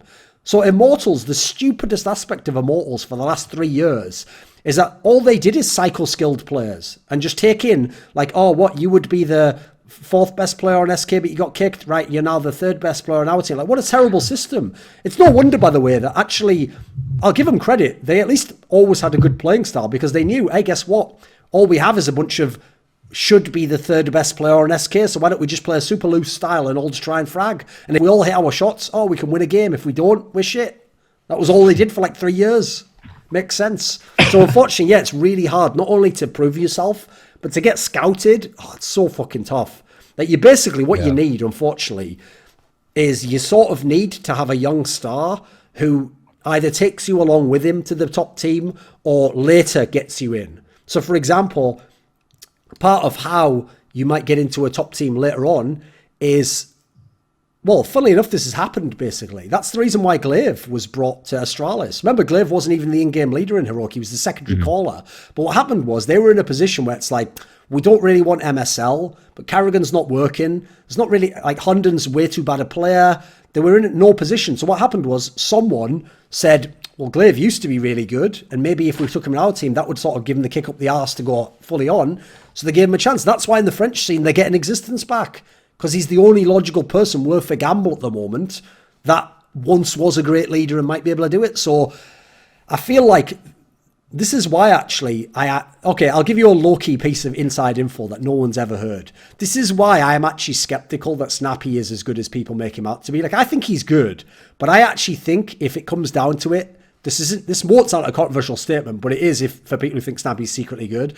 I think if it really came down to it, that actually the current ranking of in-game leaders from Denmark is correct. It's like number 1, Glaive, number 2, Carrigan, number 3, MSL, number 4, Snappy. Now, that might not mean Snappy's far off MSL, but the reason why I don't think that Snappy is number 3 or number 2 is because all these other Danish teams have players who have played against him. Some have played with him. Some have played with people with him. Well, Valde is in North right now. If Valde played under Snappy and he's a sick in-game leader, every time the North team says, what roster should we make? I would be saying, bring this guy in. I know he can do it. We'll be a better team. There's a reason why people don't vouch for you if you're not quite as good. So that's just one of those like little tips for like how to look at the scene, where when someone suspiciously doesn't move up, there's usually a good reason. It's the same reason why no one in the CIS region wants Blade. Yeah, he's really sick in his own way, But the way modern players play, and especially CIS players play, they don't want to play where someone's calling out quadrants on a map, like fucking longitude and latitude, like, set a course, Mr. Bowman, to the fourth. Like, no one wants to do that, mate. They want to run in and, like, go past the flash and kill 2 people. No one wants to work in a fucking battalion unit and have, like, the commander, like, issuing command, like, march forward, sir. Like, but they'll shoot us, Sarge. Traitors are shot in the back. Like, no one wants that. Zen, come on, give me... Here's what I need you to do, okay? Because, as I've already done... By the way, half of this is a joke. You are just operating as a cipher for every Portuguese-related person I've ever known. Yes. Not really blaming you as a person. It's just banter. But I will ask this, okay? I know that in the Portuguese/Brazilian scene, because, as I said, you're all pretending that you're part of the same scene. It's a bit like Foo Fighters fans trying to claim some sort of cred for Nirvana being a good band. Doesn't really have anything to do with your band, mate. But okay, so in this scenario, I noticed that Brazilian and Portuguese fans... Literally every word out of a Brazilian or Portuguese player is just gospel truth to them. Like if Cold Zero's like, hey man, well, the reason that we lost was because we was burned out after the major. Like not even his accent, but it's not my accent, so you know it's him, isn't it? Right? When he does that, you're all like, oh no, actually Thorin, you're wrong.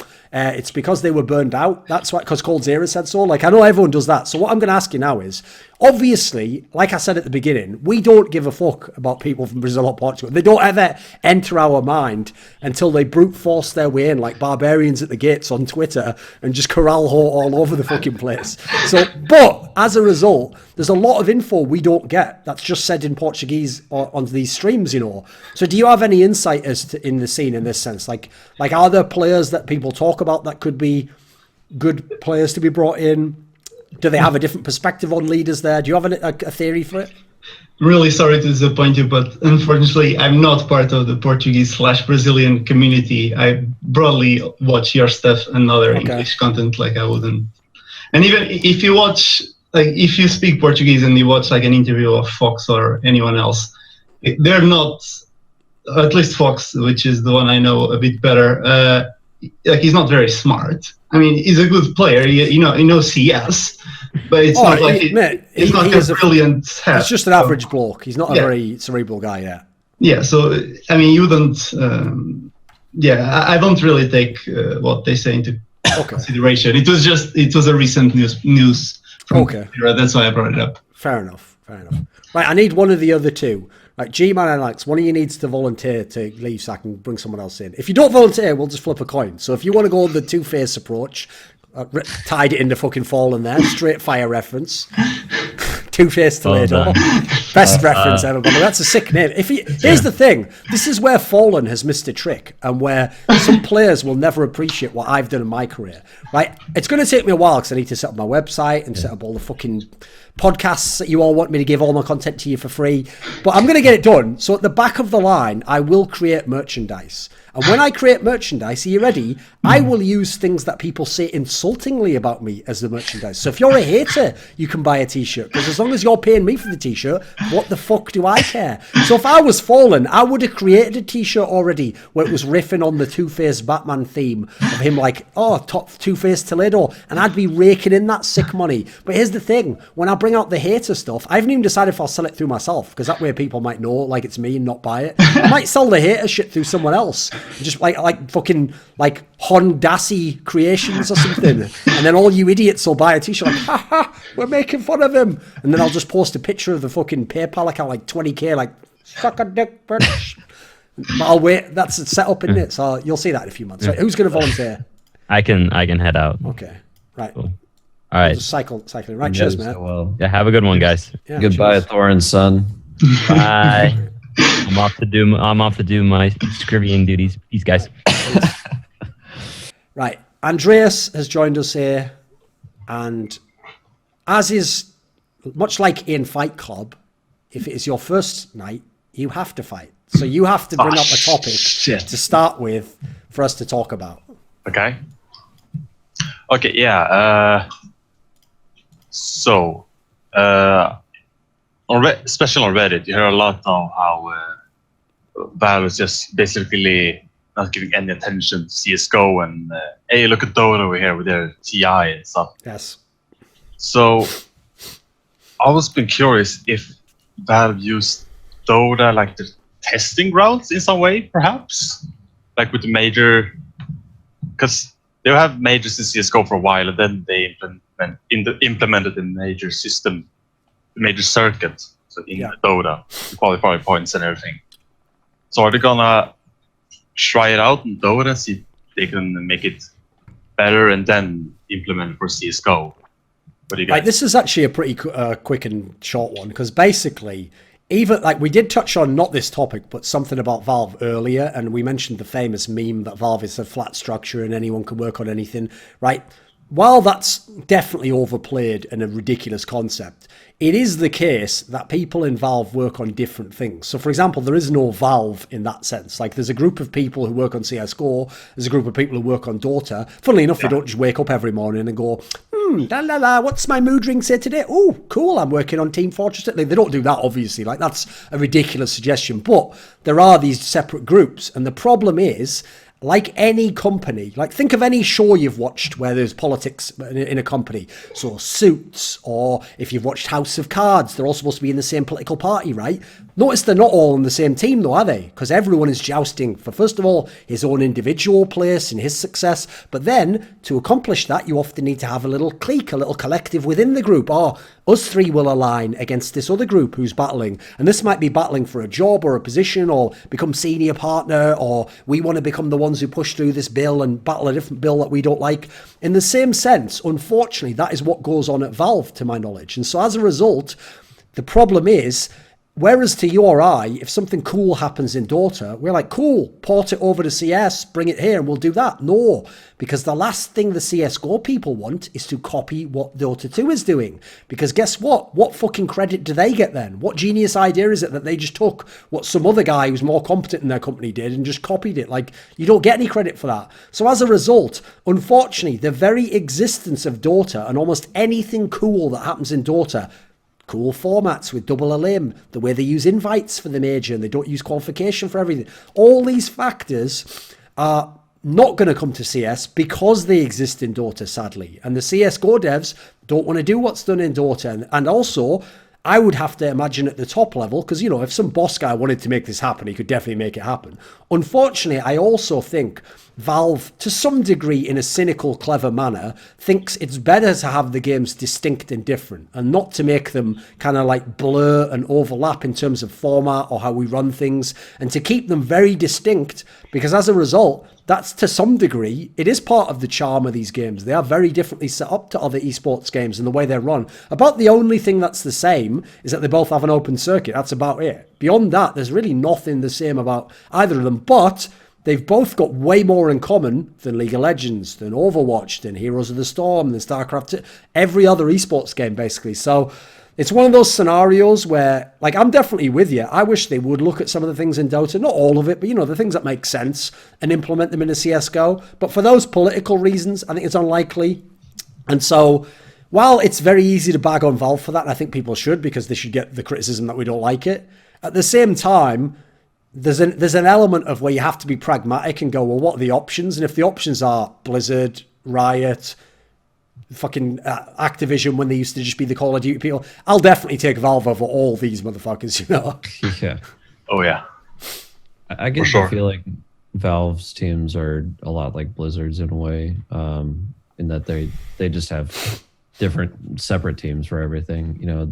I believe they have a level of autonomy as far as I know. Yeah. I mean, like Ben Brode was the big guy for Hearthstone. Well, not anymore, but he was. And then there's Jeff Kaplan for, for Overwatch, and Ian Hasekosis for World of Warcraft. So I get the feeling that they're all separate, sort of like that in Valve too. I mean, they have Ice Frog for Dota, so... Yeah, that's also why, unfortunately, the Dota example will never be fair, because, first of all, people give all credit to Ice Frog. I don't know why they do that. What, you think Ice Frog knows about double elim brackets? No, he just does the game, you daft fuck. Whoever does the... Here's the thing that infuriates me about Dota. The angle people haven't figured out is that, yes, Valve puts on the international. Yes, now they do the majors, and they now currently do every tournament because they made every tournament a major, basically. But what was cool about Dota, aspects like double limits, it's true, yes, they had that in the international, but they had a very actually the first one was like a very simple one.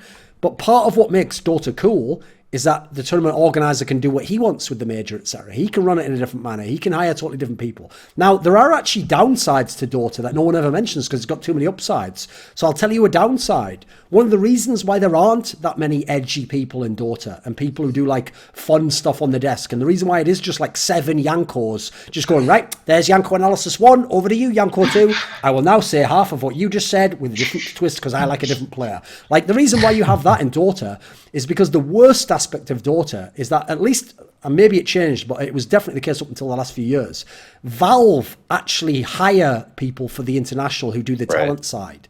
Right? In CSGO, if PGL run a major in CS, they hire whoever they want. It's PGL. If ESL runs one, that's the reason why I didn't do a bunch of ESLs. It wasn't anything to do with Valve disliking me. It's that ESL obviously had that beef going with me over the Poland shit, so they didn't hire me. Well, within their rights as their company.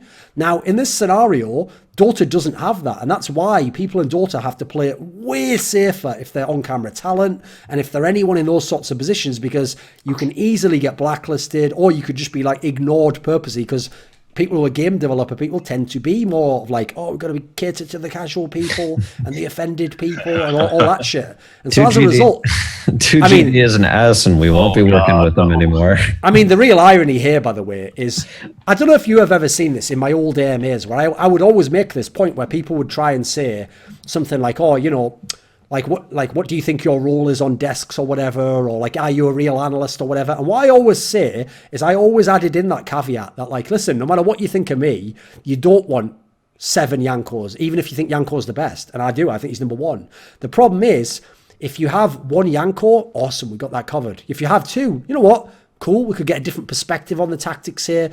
I've seen some recent tournaments, no names mentioned, that were 3 Yankos. And I tell you what, these motherfuckers were dry as fuck. And it got really bad because the problem is, this is something Yanko himself had to learn. When Yanko first started doing desks, I sometimes used to turn to him after a segment and say, dude, you can't say that many rounds. Like, you got to pick like 2 rounds you want to break down. You can't tell people like what happened in 8 rounds and a half. Like, you know, and then they force sport and then they did a slow buy and the slow buy was an attack on air. Like, I know to you, you're setting up that what they then did with the 9th round tactic was amazing, but that's too much info. Like, no one can run the game back in their mind like that. What you're going to do is pick like 2 key rounds, then go as ham as you want, go in all the depth you want.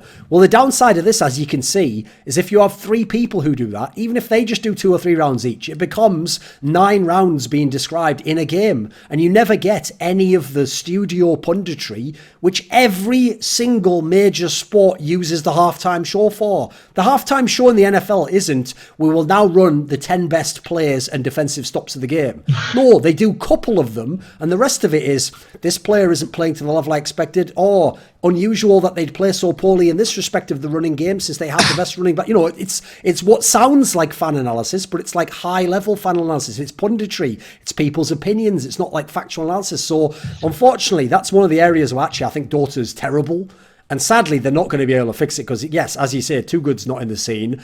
And then unfortunately for them, this is one of those what ifs that a lot of people, I've mentioned it a few times, but a lot of people don't know it because obviously it was never publicly said. But I had a bunch of Dota people who were running tournaments who at one point in time, back when I used to run a lot of events, they were trying to convince me to come to a couple of these big Dota tournaments, and I would have been on the desk basically. And the whole point is I would have been like the ultimate villain. Like, I would come on, and obviously I don't give a fuck about Dota fans, so I would just be tearing up people who I thought were overrated as fuck. Like back then, that guy Fly from the original Secret, like, get the fuck out. Like, his best, as far as I can tell, his best quality as a Dota player is like making No-Tail be in love with him as a friend. Like, that is his best squad. Like, he's like the Smiths of his scene, you know. Like, he could be decent at times, and at times he knows what he's doing. But he needs the right superstar players around him. He needs the right squad, you know. Like, these are the sort of people who I would hear other, like, Dota analysts, like, praising to the top of the earth. And I was like, someone's going to say something on this panel. No,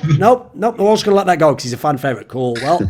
Like, and I don't care that he might be able to do a Krav Maga fucking tombstone off the top of the Hell in the Cell cage on me, mate. That doesn't affect me when I'm on the desk. That's my secret. Is that, guess what? You can't get to me when I'm on the desk. Beat me up in the corridor all you want. Like, still going to say that shit. I'm going to talk that shit. So my point I was getting to there is, there's not really any way to fix it, but don't think that Dota's like the promised land. There's definitely problems in that game. Oh too, yeah, mate. there's so many. You know.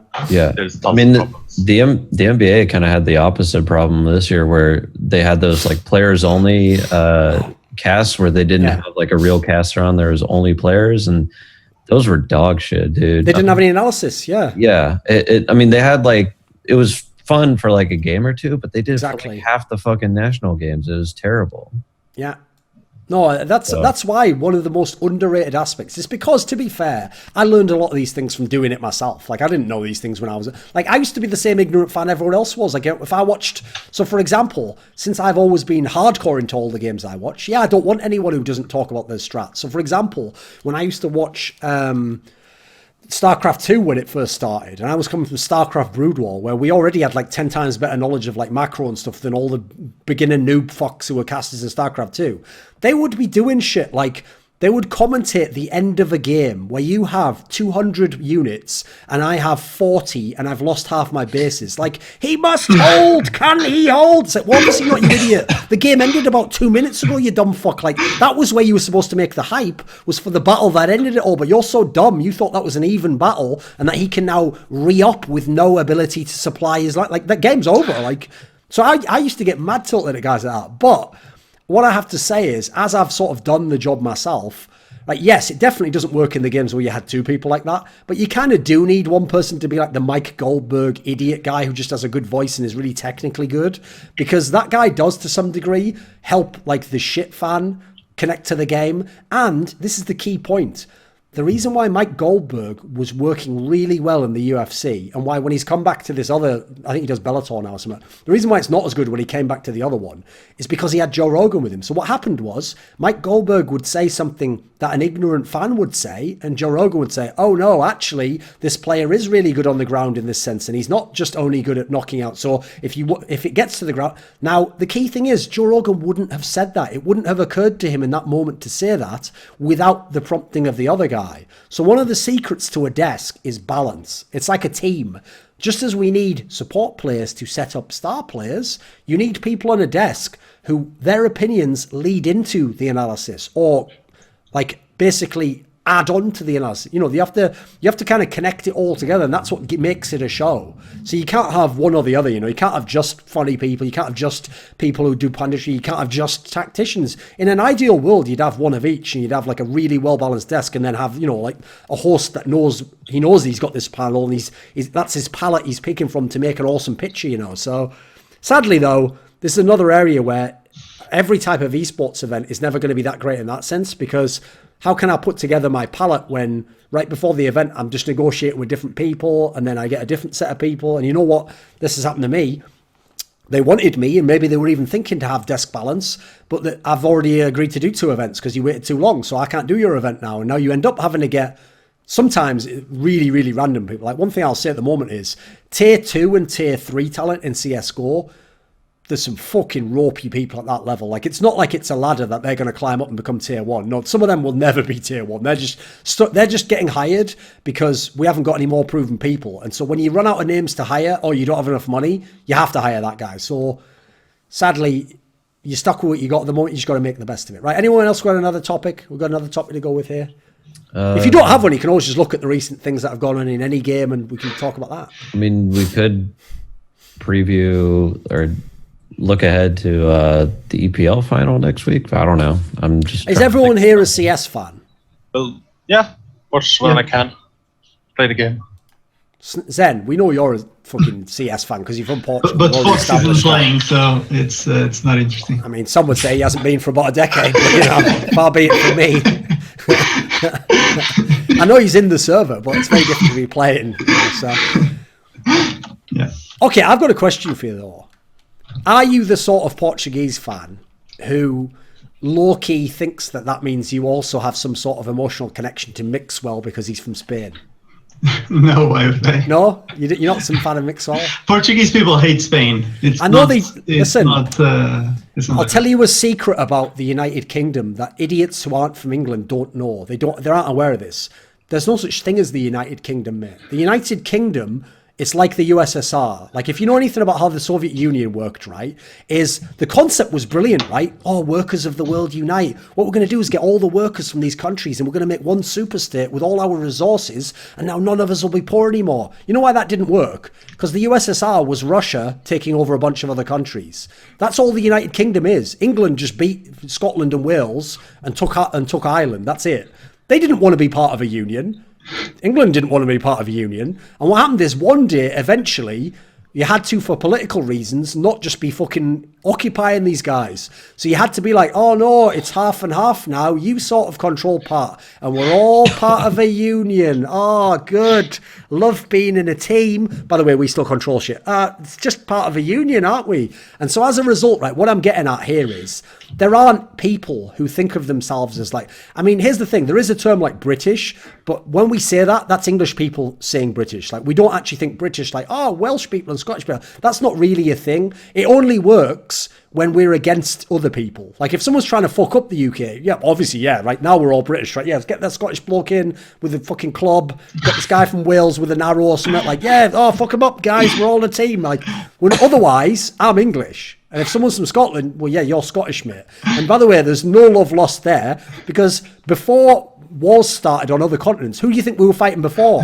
Them motherfuckers. They were the ones we hated the most. So as a result, my point I'm getting at here is, like, if someone could, like, okay, best example is Andy Murray in tennis. Because no one in England right now is a really good tennis player. Well, Andy Murray is actually Scottish, by the way. But because that technically, that's the United Kingdom, that's Britain.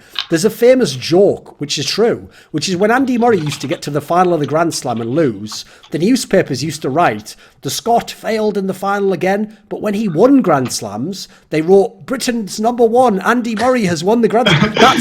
So if you understand the principle there, my point is this. I've seen it happen, mate. I've seen people from Portugal or Spain, vice versa, just be like, oh, yeah, love him as well. We're all brothers of the West of Europe or something. Like, people do that.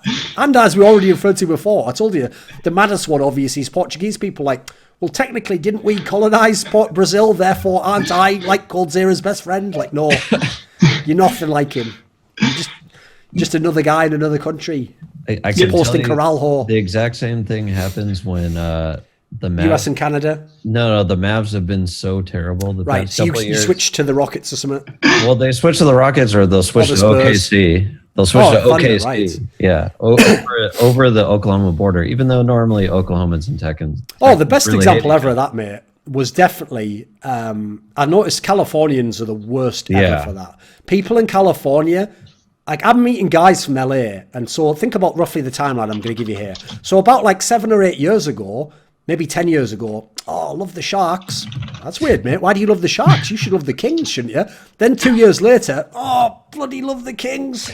Oh, you're the best. Like, what a rat you are, just switch it up. Like, so suddenly it went from your city to your state. Did it? Come on. The exact same thing happens with 49ers and Raiders fans, because they're literally like right across the bay from each other. That's why, in a mad way, though, you can respect somebody who's like a Raiders fan. Because, like, first of all, he's a mad masochist. But secondly, he's, that is like someone he's like a ride or die guy, and he's just going for life. Like, he knows it's never going to get really good, is it? They're never going to have a dynasty, are they? So, fair play. I respect it in a way. Yeah, but the same thing happens with all the cities that have multiple teams, like Lakers fans becoming Clippers fans, Mets fans becoming, or actually Yankees fans becoming Mets fans, probably more likely. If the Mets were good, they're not. It happens all the time. So right. I don't know why. But Portugal and Spain is not like that. Brazil, I could see. Spain, never. By the way, I'm not like that. I want to see the best Counter-Strike, and my identity is small. Listen, mate, it's okay. We know you're one of the good ones. If I had to nuke the place, I'd give you a warning 5 minutes before. I live in London, so feel free to. Don't go to school. Of course you do. Of course you do, mate. That's the reason why we had a Brexit. Yeah.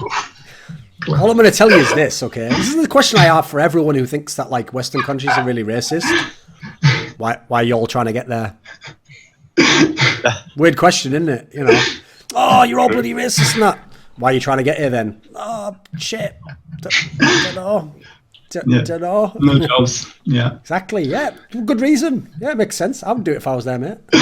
Put it this way, communism was never tried. As I talk about this, in I would guess what I would try and escape from fucking New York and like escape from New York as well. I would just stay there and go, cool, I'm from New York. It's supposed to get me nightmare. I'd be trying to get out as well.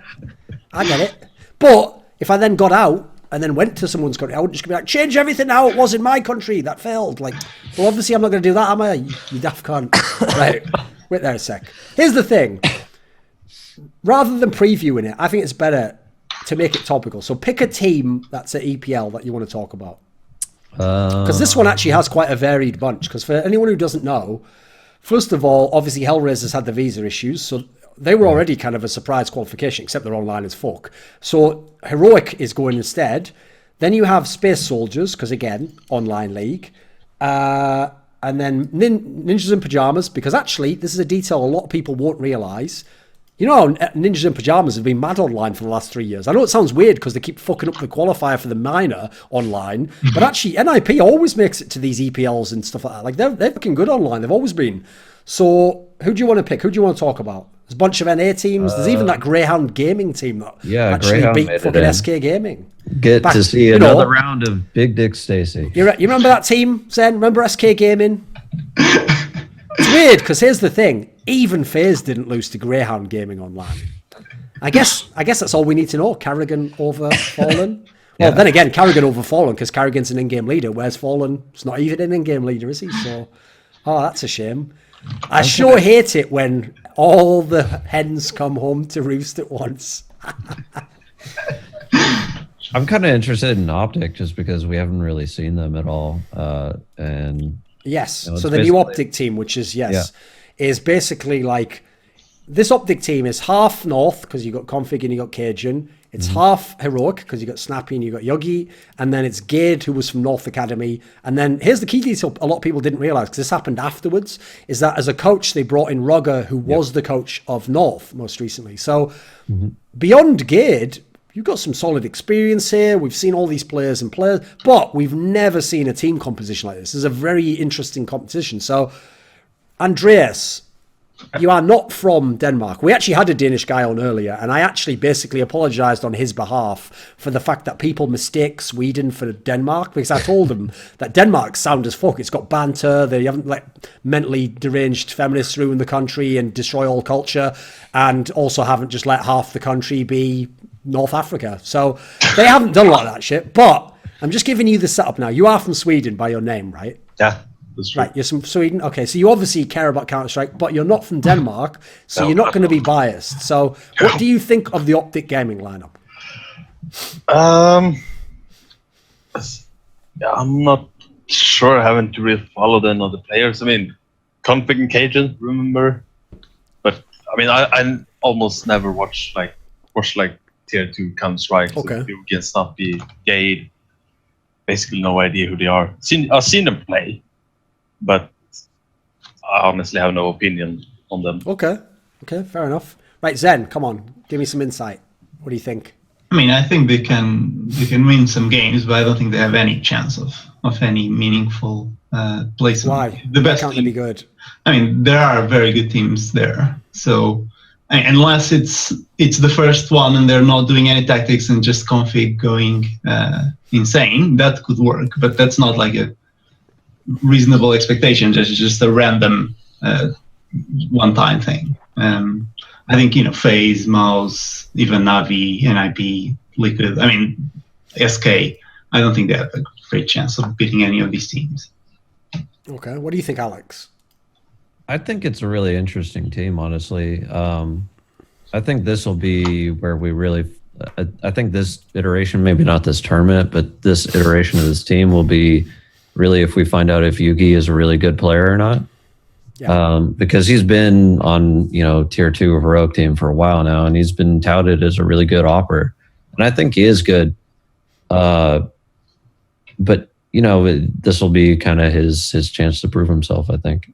And I think this is a secretly pretty good team. Like the talent is there for the most part. I don't know about Gade. Like he's the jury's still out on him, I think. I'm with you on that because the problem is, like, I actually think this team is one piece away from being really fucking good. Yeah. Like, for me, The problem I have is, as far as I know, Gade was touted as like he's going to be an M star. Well, the problem with that is that's not going to work in this line. Like odds are you're not going to be doing that role. Yeah. So, or if you do, it's going to force Cage and B to be almost a non-factor because you've already got Config and you've got Yugi. These guys are going to be your star players. So if you make Gaden like a sort of like the Rops to the Sonny and Oscar of mouse sports, who's the sticko? So if you're going to make Cage and B the sticko, I feel like that's just a waste of his talents. I don't think he's got the mentality for it, quite frankly. So to me, the real problem with this lineup is, I just say, like, this is where I feel like sometimes people make weird moves. Like the move I would love to do here is take out Gade and put in Rubino. Yeah, that was actually one person I was looking at. That would be a fucking fire lineup. Because I agree, there's still some question marks. Like, for example, can Yugi in a team that has the pieces and is going to be constantly in a playoff scenario, will he then be a star player and a star AWPer? Still got a few question marks myself. I've seen him have some very good games. I've also seen him have some that were fairly average, you know. And I actually thought initially in Hiroki he was a bit worse, but I admit he's gotten better. Config, yeah. I'm fairly confident in him. I mean, his style of play, look, I think does kind of port. I think the guy that this will show us the most about is Snappy, because the difference is, I myself hyped him up. But I hyped him up like legitimately because in the past he was working with almost nothing and he was getting good results and upsets. Right, cool. That shows you probably do have something to you as an in-game leader. The problem is he is about to face the MSL test. The MSL test is what would happen if you really did get really good players and veterans and people who've done it. So, for example, when you get Config, you have now got one of the star players in the world. So there's no excuse now of like, yeah, but I haven't got good play. You've got Config and you've got a guy who you yourself would tout as a star. Yugi, right? You've got 2 stars. There you go. You've got 2 stars. You've got a veteran and someone who, if you've seen in his career, Cage and B has been at his best when he doesn't have to be one of the main 2 stars. If he's like the 3rd star, awesome, because first of all, he's a veteran, so veterans tend not to play like idiots, they play consistently. And secondly, sometimes if one of those other guys is having an off game and Cage and B's going off, you will just ride this hot streak. You go, right, you can open this game, you can go off, let's see how it goes. That's actually the ideal spot to have one of those guys in. They can be really good. I agree with you, the Gade one's a bit weird, that feels like it could be a bit of a gap. But the rest of those players, if this guy really is a good tactician, that's already enough. And by the way, for anyone who doesn't know, I'll give you a little bit of inside info on the last stop decline up, the one where it ended with Stanislaw leaving and sort of like fucking Ron Teldat and just telling everyone all the shit from inside the team. Well, one of the reasons, believe it or not, as to why that didn't work out is because Stanislaw wasn't controlling enough. Because since these guys all come from Denmark and every Danish in-game leader except Carrigan, who by the way was kicked for not being controlling enough in Astralis, every in-game leader in Denmark runs a really tight system. And they have set roles, and they have set timings, and they have a strat book, and you run off the strat book and what you've practiced. And so the problem was, someone like Stanislaw wasn't telling Config and Cajun exactly what to do, and how, you know, he was kind of like, I'll give you freedom to do this. And so, as a result, if Snappy really is what he's hyped up to be as a good tactician, people like Config aren't going to be like, fuck off, I entry with AK every... No, he's going to do his part in the tactic. So, basically, the pieces are there. You know, it's kind of like he's inherited the sports car. Let's see if he's actually a good driver now. Yeah. I just feel it's about, if the playoff bracket is what it seems on the Wikipedia thing, I think they play Astralis first, so they get down there to lower bracket, and then they... Yeah, but that was the best of one though, remember? Yeah, so... But then if they play against the loser of NIP and SK, it seems. So they might just go off in two rounds. What is that? How it works with who you play in the law, though? I'm not sure. Because the problem is the usually play the losers. I don't know. Yes, but usually in a bracket you flip the losers. So okay. For example, normally if I lose, I would play someone from the other half of my bracket is the loser match. Maybe something like that's normally. In that case, yeah, they get Greyhound or Space Soldiers. Yeah. So the key thing here is you're right. If they lose to Astralis, you might have to play Nip or SK. I personally think it would be on the other side.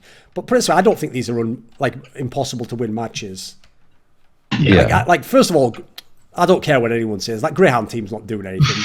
Renegades is definitely overhyped. I mean, look at what it's taken for them to win some of these matches, and they still don't win some of those close games. So they're a decent team. They've got some solid players, but I think Renegades is very much, they hit the ceiling last tournament. Like, that was about the best you could hope for them. So I don't think even it's that much of a nightmare. Put it this way, I'd rather be in Group B than fucking Group A. Group A is a bunch of killers. Yeah, like Group I feel B is pretty bad, honestly, looking at it. Like the second best team is Liquid, I guess. Like, okay, if you look in Group A, a team like, for example, Cloud9's a great example, because they're not a top team, but they're a team that maybe with the right bracket could have a decent run.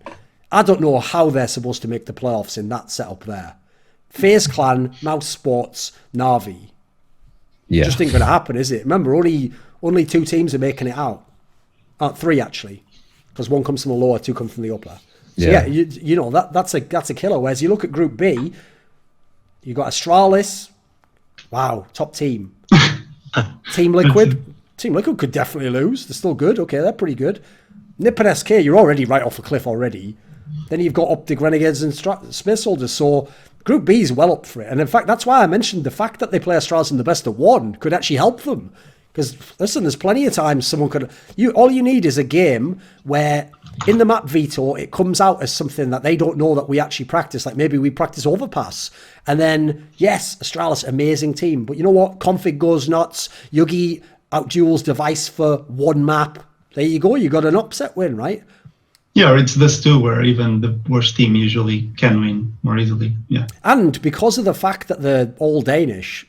Like, people like Yugi aren't going to be afraid to play Astralis. Like, they know Astralis is better than them, but they've played those guys a million times. The problem is, it's always, like, it's way harder to play FaZe Clan than to play Astralis if you're Optic, because you don't know the FaZe Clan guys. They've been way above your level. They're all fucking legends, and you don't have that sort of connection where you come from the same scene. Whereas the good thing about coming from the same scene is that you sort of get to erase the mystique around a team, and that way you can beat them, you know. You can fuck with them and play with them. So, okay, that's Optic. Is there another team?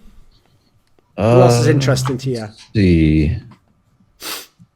I mean, there aren't any other like super interesting teams, I guess, because there really haven't been many other changes to teams. We don't have to talk about this. Okay, right.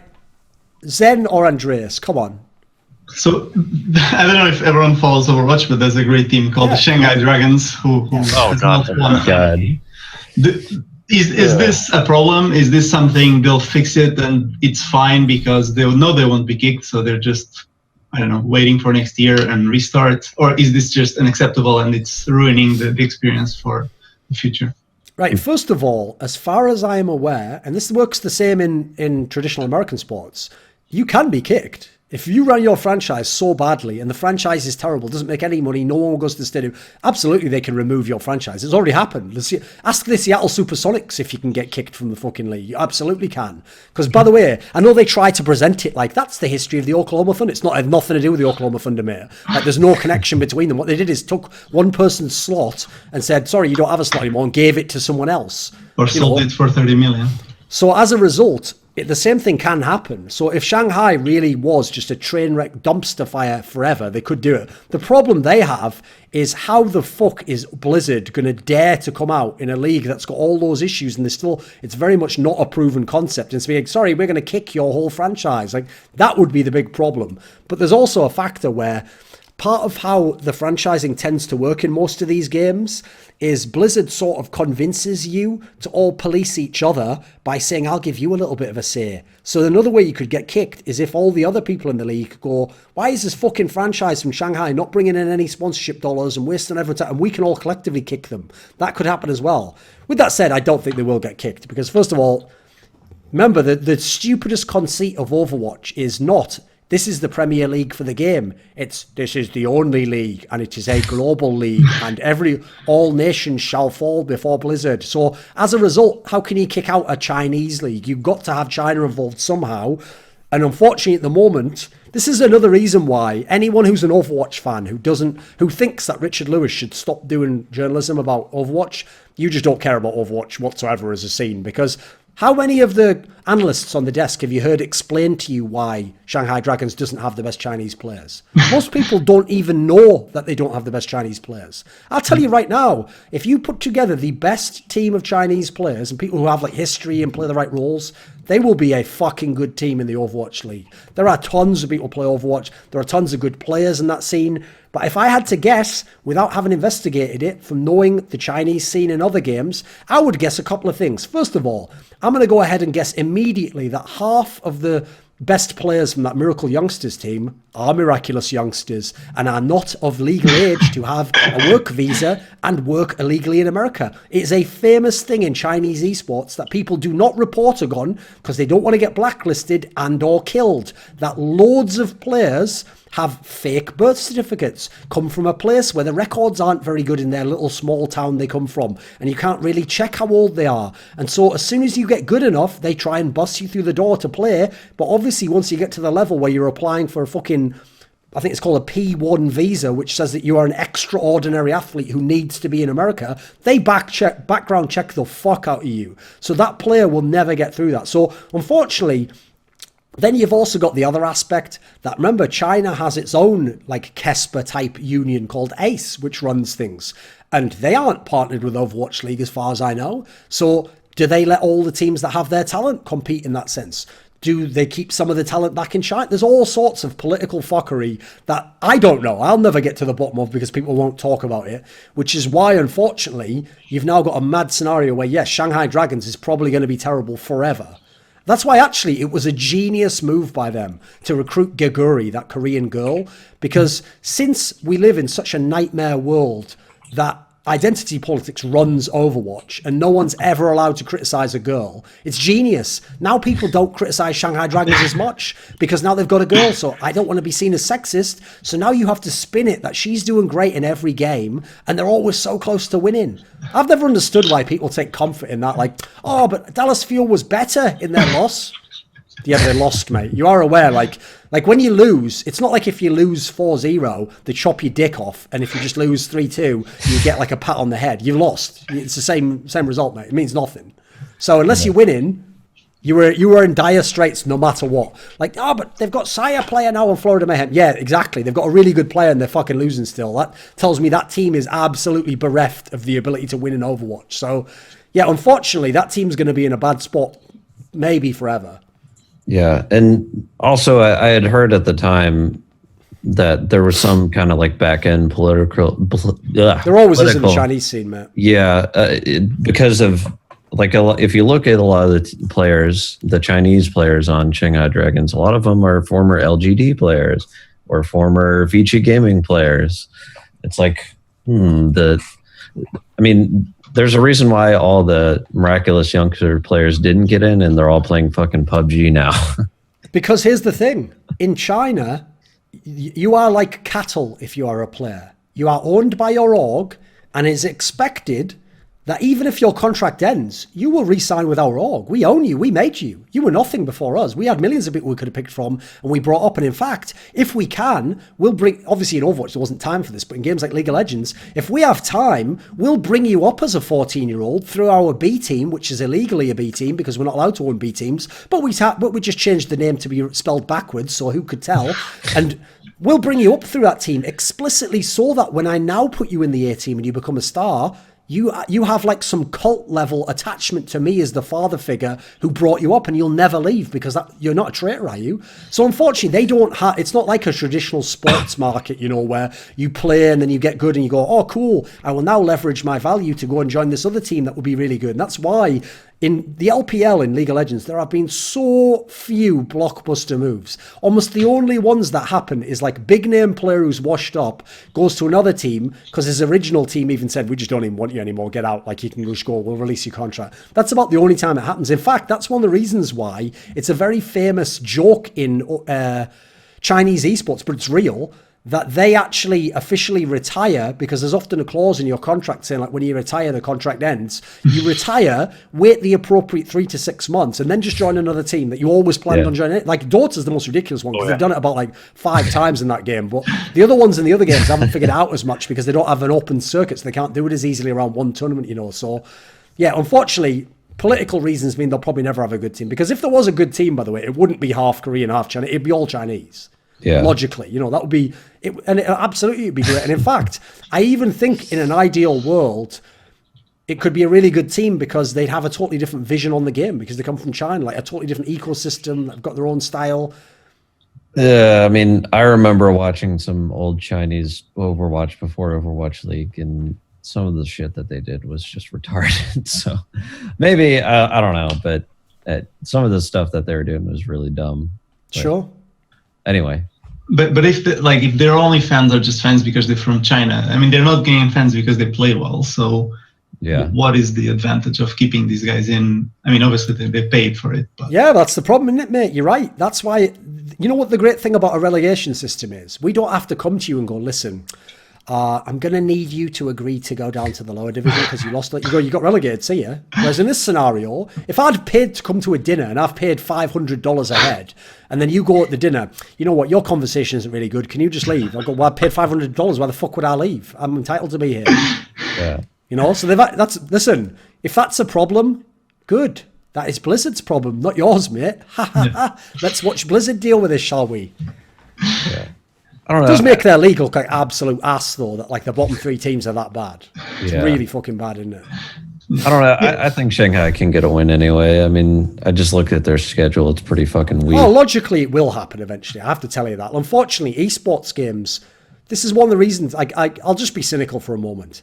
Any game that has more than about 1 million people playing it has been, by definition, watered down for plebs to play. Plebs don't enjoy playing fucking chess. Like, how many more people do you think play Hearthstone than chess?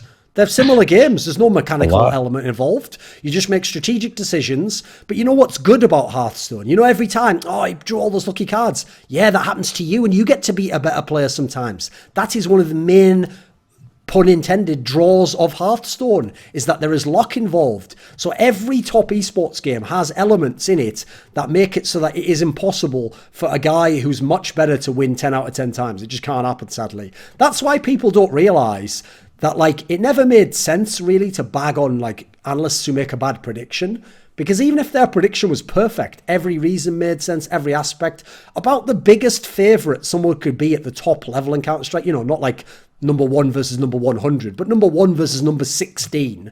About the biggest favourite you could ever be is maybe 85 to 15. That's about it. That means 15 times out of 100 that team wins. 15 times. That's, you know, in terms of like, to your brain goes, it'll never happen. No, it will 15 times. Yep. Yeah, but since it is to 4, it is easier to explain that. Yeah, Shanghai Dragons is like that because you have to win more than one map. But still, like, if they didn't exist, we'd be having the same conversation on Dallas Fuel. Like, last 20 games, 1 win. Great. What is it? Probably. Well, that's the other part, isn't it? That's the part that no one mentions as well. Not only is Shanghai Dragons a disgrace, but go ahead and show me the standings of everyone without their wins over Shanghai Dragons, please. I'd like to see Dallas Fuel and Florida Mayhem's wins without every time they get to play the Shanghai Dragons. Let's see how many games they've won now. Don't tell me they've won 6 games. I don't give a fuck. Have they played Shanghai Dragons 3 times? Is everyone here mentally ill? They're boosting everyone in the league. Yeah.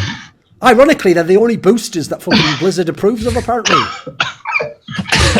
It's ridiculous, isn't it? Exactly. I mean, it's just such a bad look for the league, though, because the dumbest thing about it is, you know, there are so many good players who aren't in the Overwatch League. Yep. You could make so many good teams that, like, you could actually have a league right now that was mega competitive.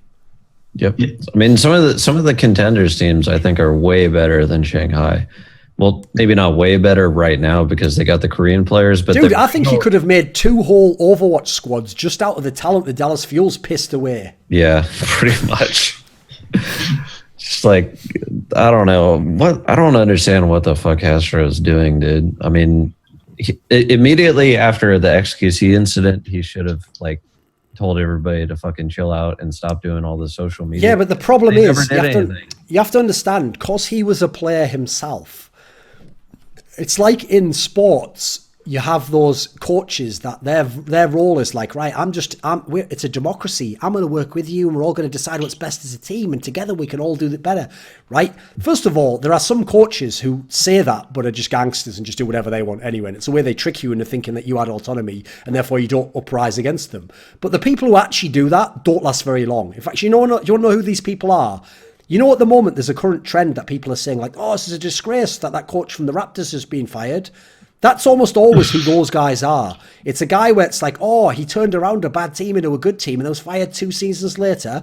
That's because what tends to happen is they come in, they are really great at working with players, and they get players on their side, and they get players to do more. They get to a high level, and then they plateau. Now, yes, in his case, it was too soon. You should have given him a couple more seasons. But they plateau, and what happens is the org realizes they've basically done what their trick was, which is get the players on their side. They've done that already. Unless the guy can do more, we're never going to win. And so what happens is they become coach of the year, super hyped, 2 seasons later, 3 seasons later, fired.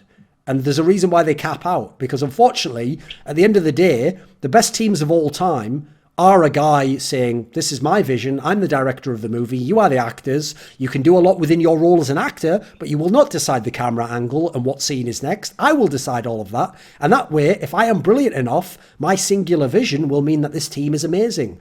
And so, unfortunately, I get the feeling that that's also part of the problem, is that Hastro thinks, because he used to be a player, oh, players like the coach to listen to them. They like to have input with the ownership. Yeah, they do. But why would you let them? Yeah. You don't have to do what they say, you know.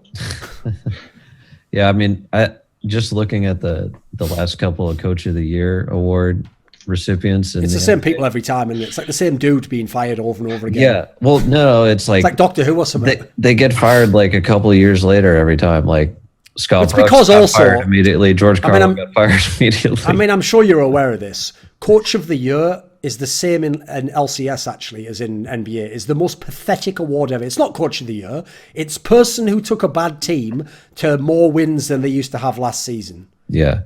Well, think about it, right? Think about this, right? How many Coach of the Year awards do you think Greg Popovich, Phil Jackson have between them? Pat Riley. If I had to guess, those 3 combined might have like 5 between them in like 60 possible seasons.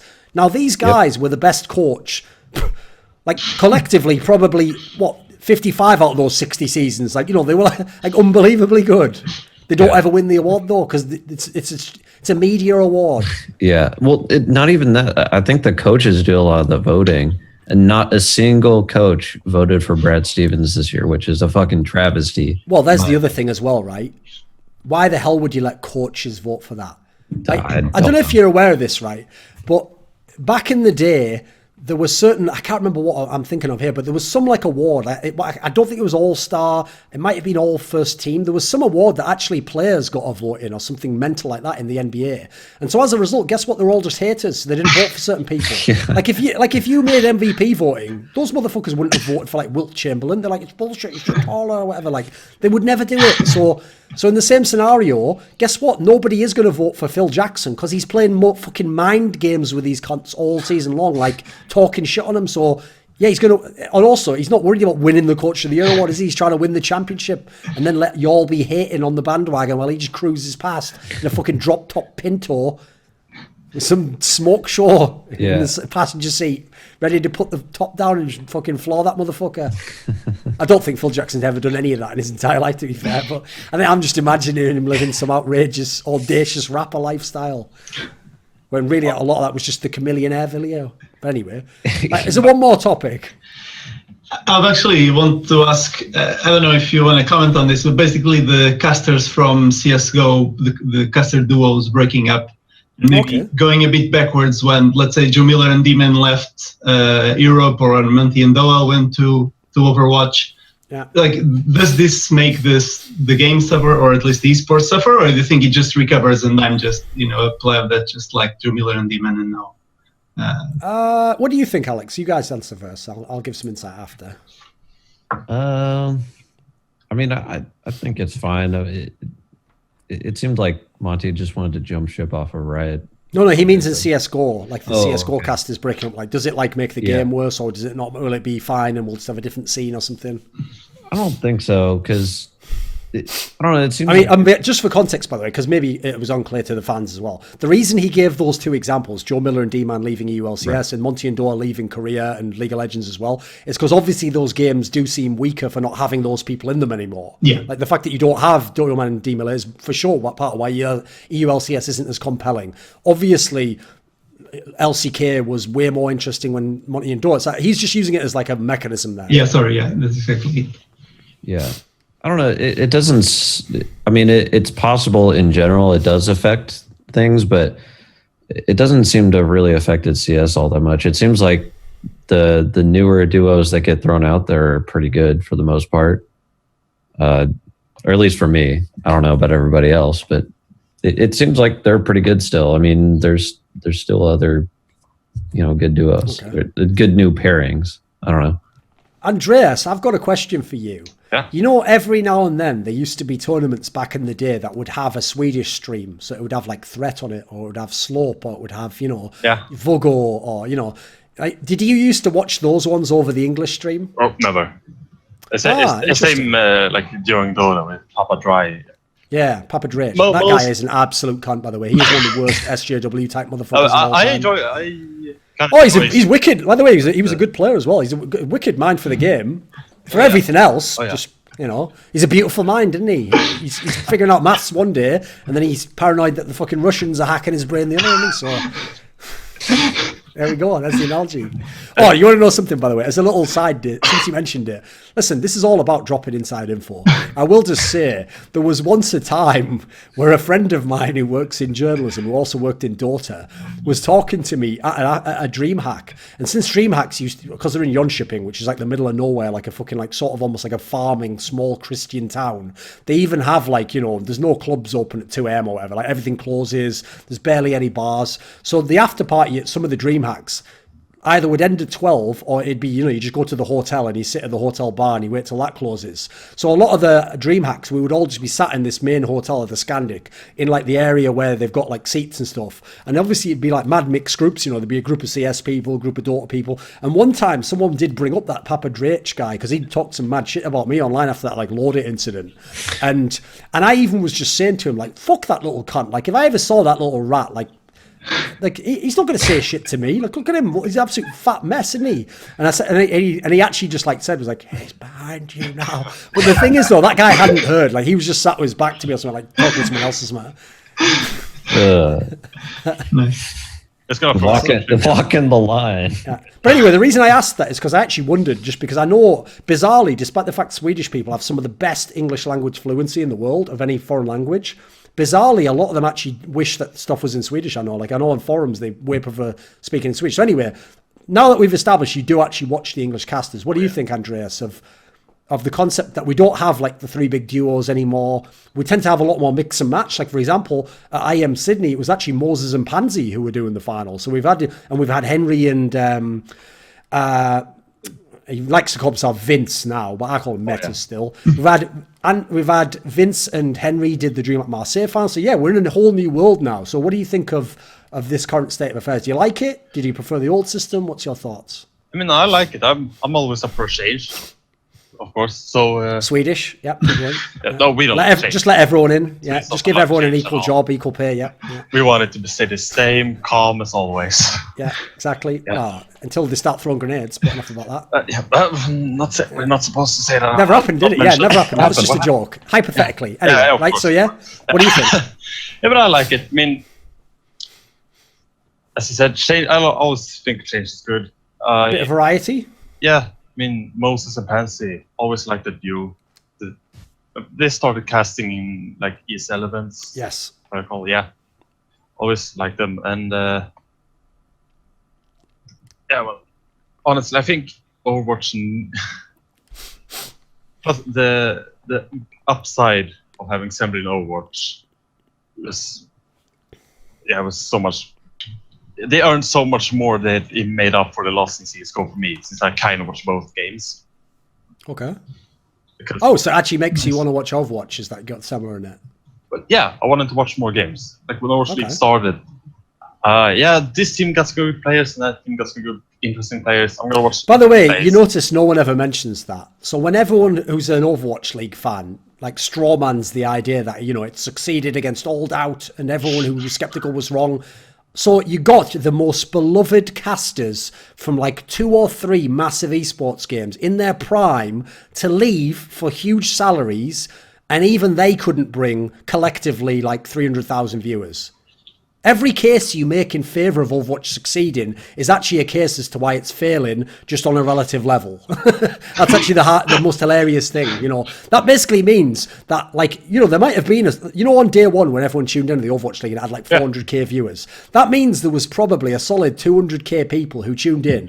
They were like, oh, cool, Monty and Dawn. They were like, actually, fuck this game, I'm out. And then just left anyway. They were like, you know what, even that's not enough for me. I've got to go. Like, I have people who message me all the time. Yeah, I have people message me all the time. Oh, I love you and Monty and your banter, but I just can't watch something about Overwatch. I say, fair play. Don't, mate. You know, sorry, we're just not in League of Legends anymore. Nothing I can do for you. Yeah, but here's the sad thing. Like, on the topic about the casters, though, like, I kind of agree with you on one level there, Andreas. Like, it is cool to have some variety. Like, for example, yeah, Pansy and Moses are a pretty cool duo. Like, I wouldn't want them as a permanent duo, but they're pretty good for, like, you know, the odd game. Like, they definitely have a different feel to them. You know, I think they work very well together, actually. But obviously, if I had to pick, I'd rather the main duo was still Anders and Moses, who are trying to be a duo now, obviously. But that's part of my issue, though. Sometimes I think it's cool to have mix and match like that, but I don't think it's really arguable that you just can't get to the highest level of casting unless you have a set duo, because it's like having a teammate, you know. If I have a different teammate every single game, I'm never going to be perfectly in sync with him. I'm never going to have prepared stuff that we have for each other. I'm not going to be able to excel in my role because his role supports my role. So I think the duo concept, which, by the way, wasn't at all made for any of the reasons I'm giving here. It was made for purely political reasons to leverage two big names to get paid more than if it was one. Because think about it. If I can split duos up, I can just say, you know what, I'm going to take Anders from this duo. And sorry, Sam, I'm not going to pay what you want to be paid. And what's that? I don't have enough money to pay two people what Anders can be paid, right? Well, I'll take Anders and I'll put, at the time, Moses made less. I'll put Moses with him. I could do that, right? Whereas the difference is, if Anders and Semler are a duo, I got to hire both of them for their top rate now. So that's the real reason duos came to exist. It came from, you know, Tesis and Altos doing that, basically, and everyone else cottoned on that this was a good idea. But the unexpected byproduct of it is, it made these amazing duos who've worked together for so long that they perfectly coordinate. Also, the fact that they became popular and didn't die out is because people like whatever brand they bring together. They have a certain blend of personalities and styles. And I think if you look at every single big duo we had in CS, they were not only all different, but they all had their own charm, you know. There's a reason why someone likes this one more than the other one, you know. And it's not all about objective, who's better technically at casting or who has better inside info about Counter-Strike. Nah, but it gave everyone a different flavour. And I think even that what was great about CS compared to the other games is the politics never dominated entirely. So it never got to the point that it only was Tesis and Artosis who would be doing the biggest event. Because in our game, the reason why there was always a vying between the three, and whichever one was your favourite, you got to hear them, is because politics behind the scenes meant no one could ever run the whole scene. So for example, Henry and Sado got to the top. They were going to get to the top anyway, but they got there faster because Anders and Semler sided with E-League over ESL. And so then that opened the door where ESL went all in on Sadakist and Henry G. Now, up to you whether you think that was a good move or not. The reason why Dan and James don't do every event is because, I mean, I don't know why everyone finds this a mystery. You know, James literally hires the talent for the fucking Face It events. So he's basically like the same person that would be hiring him for another event. I wonder why they don't hire him from a rival company. I know they like to pretend, no, we can do other events. They can. But, you know, there's obvious reasons why you wouldn't want on an ESL broadcast, whose massive league is EPL, to big up the ECS casters. Why the fuck would I want to put them on my product and promote their brands? No, not only that, but people are cheeky enough now in CS that people would even throw in something at an ESL major like, this is not FPL, simple. Yeah, guess what? I wouldn't really want that on my product if I was paying you top rates to be a caster. Weird that, isn't it? I don't think that's an unreasonable ask to say, please don't mention a rival brand when I have ESEA in my company, you know. You know, crazy thought for y'all. You know, just spitballing there. No one's told me that. Just speculating. Not a bad idea, though. Right, here's what we'll do. We're going to try and get another person in. So, Alex, I'll kick you out now, mate. But, right, so we made a mistake. Turns out there wasn't a fourth person, so we're making this more of an intimate three-man setting, unless someone joins, in which case I go back on everything I said, it will become a four-man show again. So, obviously, I'm the only one with a webcam. Then again, to be fair, most people not very expressive. A lot of nerds. People used to typing LOL instead of laughing out loud. So I doubt there would have been a whole lot to see anyway. So, and most people just fucking listen to the shit anyway, don't they? They don't really watch every frame. So here's the question. So both of you, I've noticed almost everyone who follows me actually follows CS, and like some of them follow League and CS, but mostly it's CS people. So is generally everyone in here's main game CS:GO? I'm more League of Legends. CS is second, and I watch League of Legends. Right. Yeah. Okay. Do you have a League of Legends topic you'd like to talk about? I have a more generic one on Koreans and Koreans being the best, and then now it was infrastructure. The West has infrastructure and still gets to MSI and gets killed by Koreans every time or the Worlds. So what is it about the Koreans? What is the infrastructure? What does it mean? Is it the coaches? Is it the players? Is it the culture? Because we've tried bringing everything and we still lose. I never bought the angle that it was infrastructure ever. Like, one of the main proponents of that was Monte Cristo. Yeah. And part of the problem there is, because he lived in Korea, he saw all these aspects that they were advanced in. So even in terms of like the job he did on GameNet, yes, he used to go every day to a studio where they had a set environment. Therefore, they started the game on time every single time. They had people there early enough. They only had 2 booths. You didn't have any more people set up. You always play from the same 2 booths. You have crowd. You let in the right amount of people for the crowd. Not too many, so you fill the stadium, but enough that the camera angle looks good. You organise to allow in fan clubs so that they sit at the front and they do the organised chants. The point here is a lot of things that were organised were way ahead of anything in the West and still are to this day. But when they said infrastructure is what made Korea better, I never understood it, because there's only one aspect of infrastructure I think the West is missing that they have in Korea that's beneficial, which is the coaching structure. Yeah. And that is to have a coaching structure. The most basic boiled down version is you have a head coach who's a coach in the sense of a motivator, a leader of men, disciplinarian, organizes big picture things. What days do we practice? When do we have time off? These sorts of things. That's the head coach. Then you have strategic coach. Now, strategic coach already exists in the West. It's called analyst. But he gets to coach as well. He's an analyst who gets to have some input in coaching. And the key detail is, at no point in time does any player talk shit to any of these guys, especially not the head coach, but not even the strategic coach either. And this is where I feel like the flaw is. While, yes, we haven't done a good job in the West. We mainly just have coach and then an analyst. And then the analyst is just a little bitch who's a super fan who we listen to what he says in terms of the stats, but you don't always take on board his analysis. You don't let him inform the strategy. A lot of that comes down to the players, and then the coach does a bit. And in fact, a lot of people don't know this. To this day in the West, most coaches don't have that much power. They have very little power over the team. Yeah. So, yes, the Korean coaches have much more of a hierarchy. They do get to decide who gets kicked from the team, who gets subbed, who gets disciplined. They have all this power. But here's the part this is kind of like the missing part that people didn't pick up on. They didn't have to create that structure like you would in the West now. It already exists in Korean culture. They already have top-down Confucian hierarchies that are based on age and status. So they automatically have a pecking order. Now, unfortunately, in the West, we have to some degree broken these aspects down. And then a lot of teams are just a bunch of kids. So you could already run a system in the West, like we do in a lot of companies, that isn't super hierarchical, isn't super strict, but you'd have to have a bunch of adults to do it. Like, you'd have to have a bunch of cool people who aren't going to be arseholes, And just because you're not my boss doesn't mean I'm not going to listen to you. You're not my boss. If I'm like 29 years old, I might listen to you.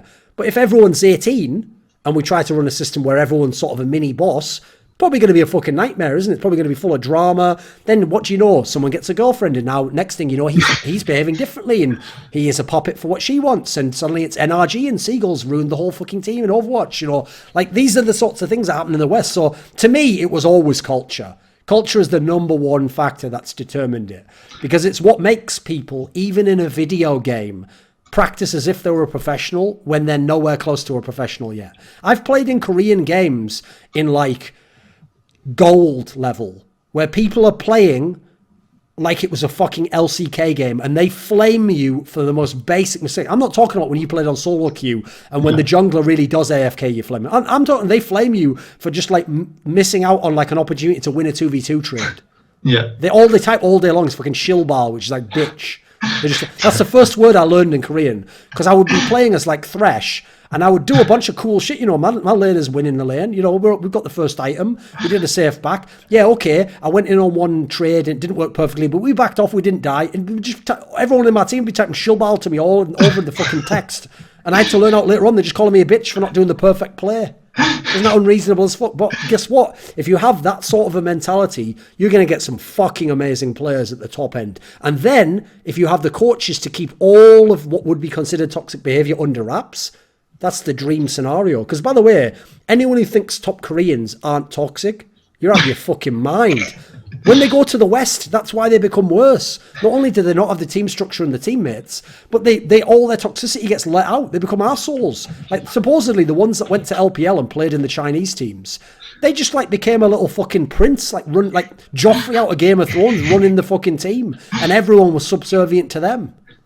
Yeah, but where do you go from here as a Western team? Is it going even more all in on getting more infrastructure, or do you do, I don't know, less practice environment where something else gives you an edge, or just condemned to second? I think it depends who you are, because to me, this is where actually one of the rare times that I think calling it the West doesn't make sense, because to me, Europe and North America have very different cultures. Yeah. And if you look in sports, there's a long history in sports. Like, for example, soccer, football as a sport, until the very, very recent days of the Mourinhos, etc., didn't have in-depth tactics. Yeah, they had strategy. Strategy is general approach to the game. Like we're going to be a fast, up-paced team who puts in the long ball and tries to get lots of shots on goal. Or we're going to be a guy who passes it through the midfield to where our anchor player is, and then the guy who's the drop-back striker takes it up to the striker. That's like strategy, okay? But tactics is like a specific thing. Like when you get the ball here, you're going to look to pass to this guy, and we're going to change formation like this, right? Yeah. We didn't have that in football even until like maybe like the 2000s. Now, the reason why football was an amazing sport still is because we played it as an art. We allowed people who are amazing players, you just put amazing players together, you coach them like little tweaks, and then you hope that their brilliance will flourish. And you'll have a team like that, like 2000 Arsenal team, where they all just fit together really well, and the way they play just makes sense, you know, and that's how we're going to win. American sports, from day one, are top down. The coach sets the tactics. He calls what you're going to do. Now, funnily enough, in the modern day NBA, they're trying to go away from that. And the NBA now has become massively about superstars getting the ball and doing whatever they want. But NFL, NHL, these are very, very precisely coached sports. So as a result, my read on the cultures of these two regions are that North America should have something akin to the Korean approach. Because I notice in their sports, it's a way to sort of offset the American ego, where you're thinking about yourself and your career and what you're going to do. You need a really good coach to keep you under control. In Europe, for me, it's always been more about just getting a good bunch of players together, and then they will succeed. That's why teams like Origin, some of these squads have been able to succeed well into the era of coaches, essentially with no coaches. Because they just figure it out themselves as players. You have a few veteran players, they keep the others in line because either they're the star player or they've got more status. And you kind of do it as more of like a tribal effort. So to me, I think Europe will have its most success, and it's been proven to, with those sorts of teams. And then I think North America is more about, you have to go like a hybrid of the Korean system. I'd say look more to American sports, but the problem is you can't just copy Koreans in that sense. The main issue with all of this for me is, I have kind of a conspiracy theory that, unfortunately, a mixture of politics, like in terms of who likes who, and business is what's kept the West from really succeeding. Yeah. Because there have been so many times where, you remember the team that existed in 2016 for CLG, the one that won the spring split, and they made it to the MSI final. Yeah. They had like Zion Spartan, Xmithy, Huhi, who was the idiot? Stixie and Afromu. That was the team, right? Yeah. So some people don't know this. Some people will from Reddit. That team could have been exactly that team, but with, I think it was the same team, but with Forgiven as AD carry. Yeah. Not quite. Well, there you go. Yeah. That team would be fucking amazing. Yeah. That team would have torn up the NALCS because they have all those great supportive players. They have players who are even good players, but they can play sort of like for the team, very cohesive aspect. And then you have someone who is completely misunderstood. People think that that Forgiven's job is he's just I've noticed players do this, right? Fans do this. What they do is they take every pro player and they make him a character, a stereotype that they've experienced in solo queue. So they think Forgiven is the really strong AD carry who just flames everyone all the time on his team for no reason. No. Forgiven is way more toxic to opponents and people in solo queue than he is his teammates. In his team, what he wants, though, is, yes, he wants to be the main carry. He wants the resources. And then, yes, you know what? If you give him the resources and you lose, he'll accept that it was his fault. See that last part? That's the part no one knows.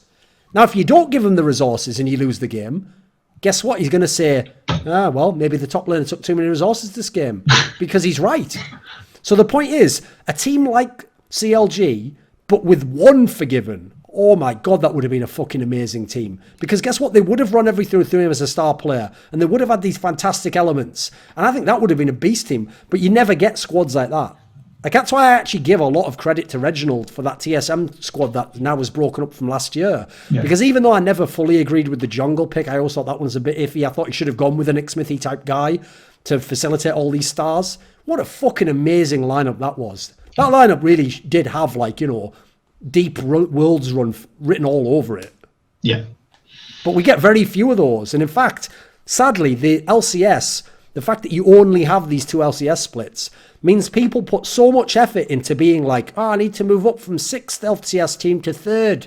They waste so much time and planning on that they never look at the big picture and get like an amazing team from NA, an amazing team from EU, you know. Like, if you just watch this recent EU Masters thing, yeah, obviously it's just a mixed team. It's only ever going to play that one tournament. You'll never see them again. Yeah. But why was there not a team like Froggen and Forgiven ever in history of Europe? Yeah. It's outrageous, isn't it? We don't even make use of our talent. So not only are the Koreans better coached, but we don't even make use of our talent.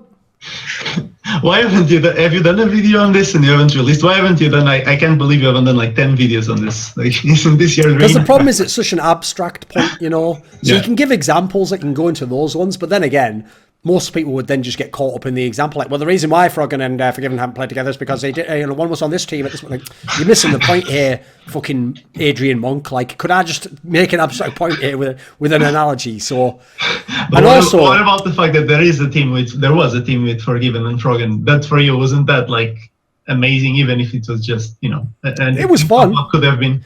Yeah, but the sad thing is, there really is no reason there couldn't have been these squads. Yeah.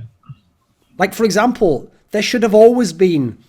Someone like Doublelift should always have been in a team winning or contending for the NALCS every split of his career. Yeah. He wasn't because of massive incompetence on the part of his team. And part of that was letting the team run the squad. I mean, unfortunately, at the time, the owner was in the fucking team. So that was a massive problem there. And it's no coincidence, by the way, that all of CLG's success came when Hotshot stepped back and let people just run the team.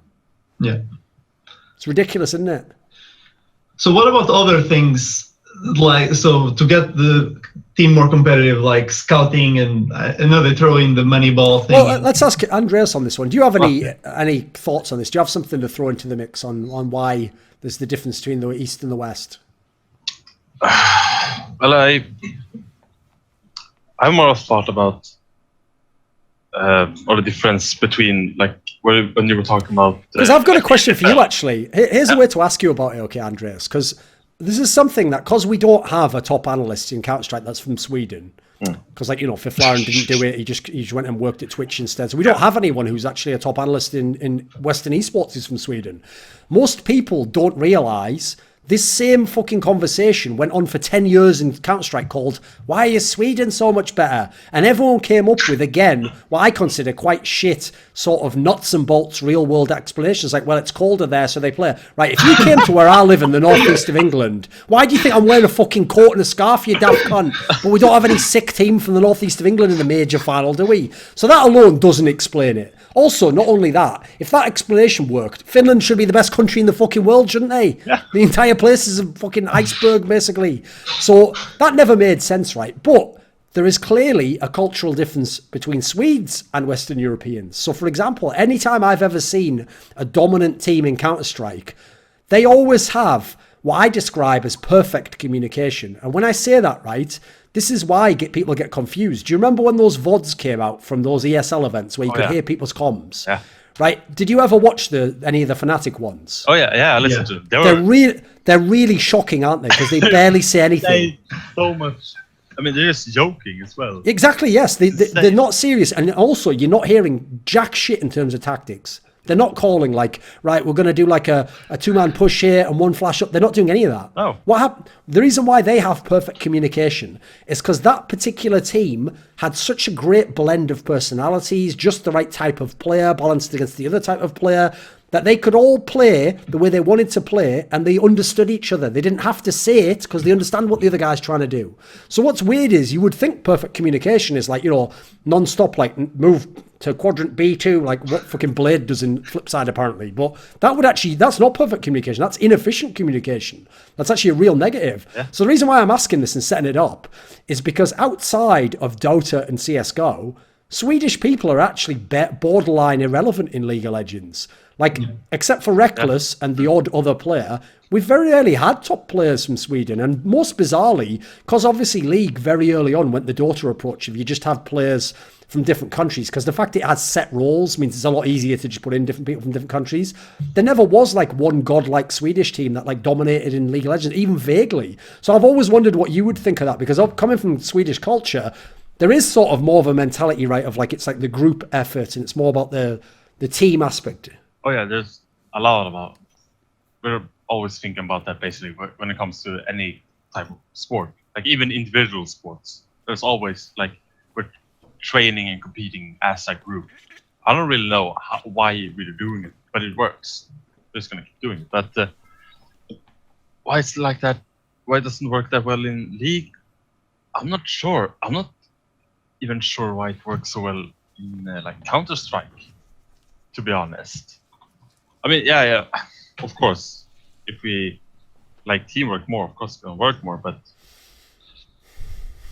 I'm going to guess, I actually don't know. It's a really because you know what's weird is like, that's the number one reason why Makaleli's had such a tortured career, because basically, it's not even that someone has to like stand up and go, get this guy out of here. Whenever he's on a Swedish team, a bunch of the other players just sort of get the feeling like, this guy doesn't really quite fit like our vibe, because if you think about it, he's a very individualistic person. He's like someone who is very extravagant. And I know he wants to play it up like, I'm like Zlatan. It's like, yeah, listen, mate, if Zlatan wasn't the best player, he would be in deep shit in some of the teams he would have been in Sweden in the past, that just doesn't work. So, like, I have to say, I've even noticed it work the other way. Like, it happened to Modi, obviously, in Counter-Strike 1.6. He kind of was edged out of the scene because, again, in these top teams, believe it or not, it's the same thing with dealing with problems. In the top Swedish teams, they don't deal with problems. What happens is, if you really just don't fit, you'll just get kicked out of the team then. We don't all sit down and have a fucking intervention like, you're really hurting my feelings. Like, they don't do that shit.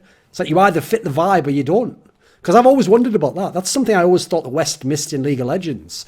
Is since in these other games, we've seen like legendary team play out of Sweden. It's probably Sweden's best quality over history. It wasn't having like the best aimers or whatever, There's definitely players from America that can aim as well as Olofmeister or whatever. Oh, yeah. But they did seem to have a way better team culture. So I've always thought that's something that's surely missing in League. Because if you had maybe it's also that there aren't as many Swedish players. I'm not sure.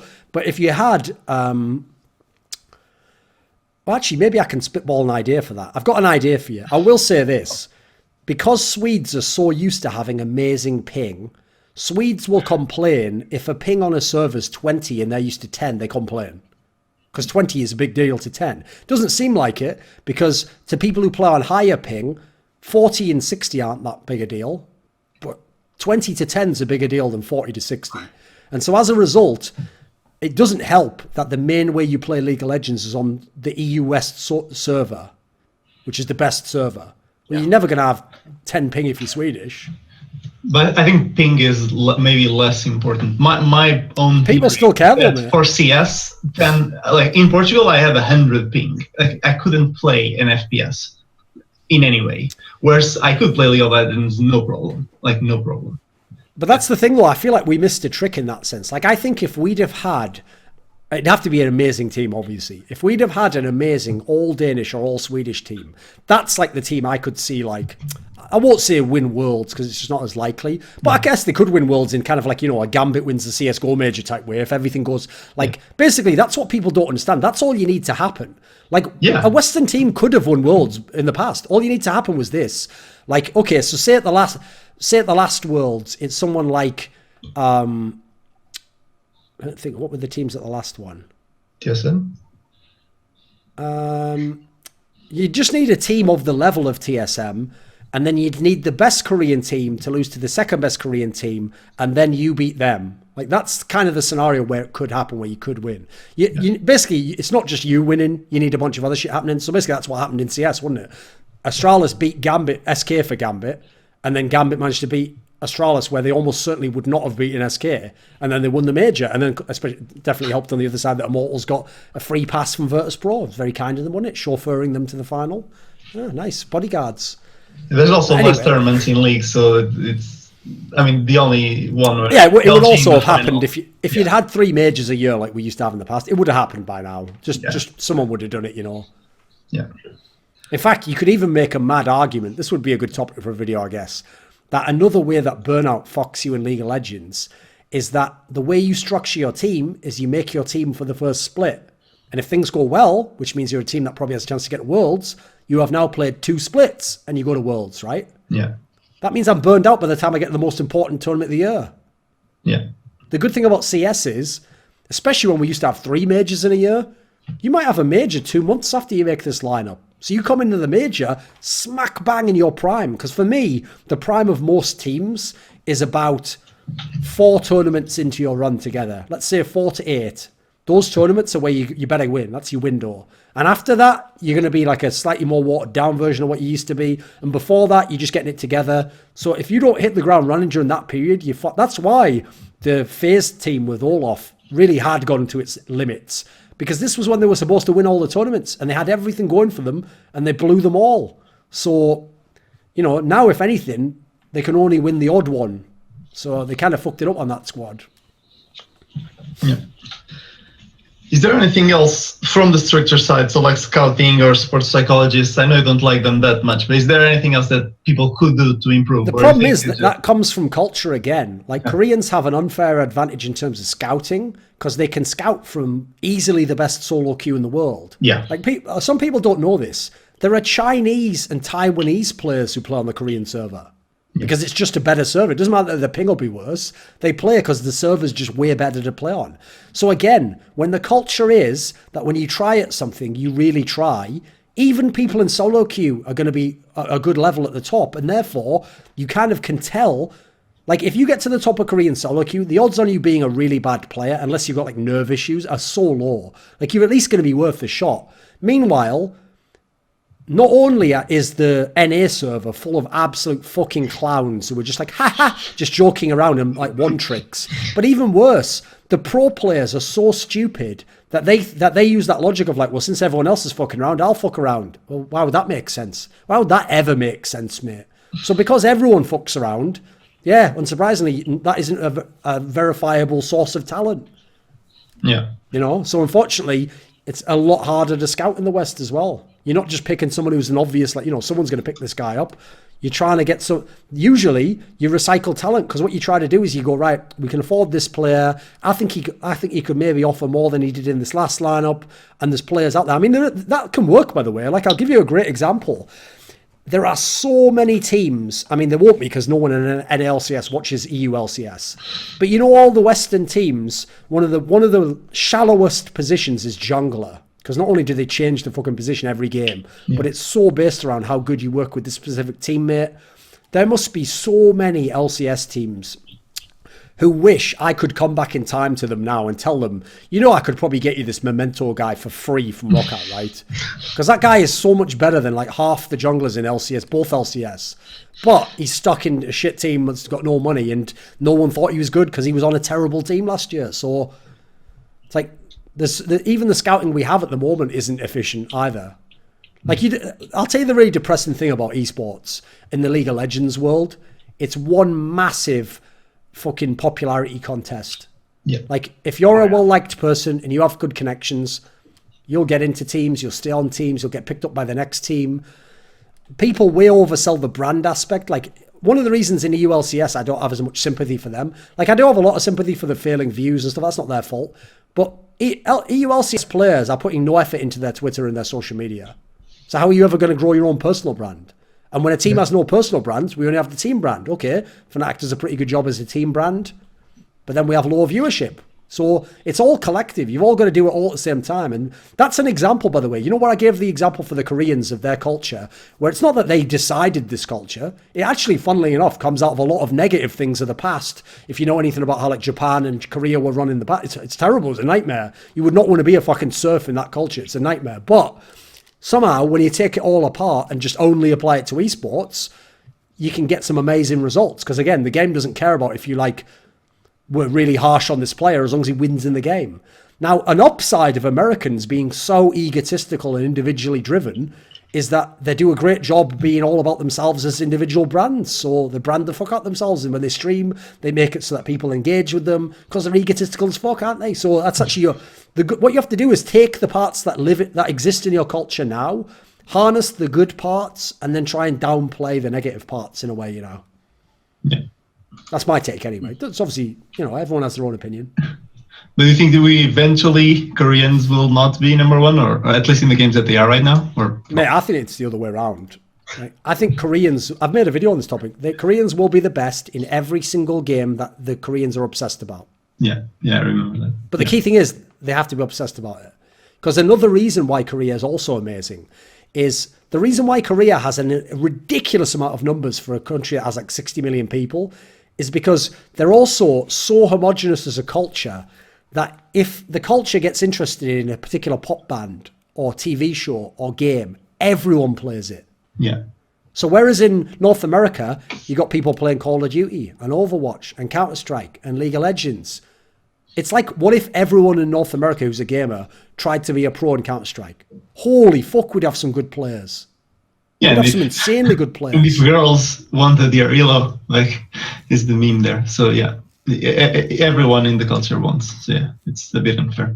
And so they have a lot of aspects that are just, again, weren't designed. They're just naturally part of their culture, which in these games, I think will give them an advantage and will make them better.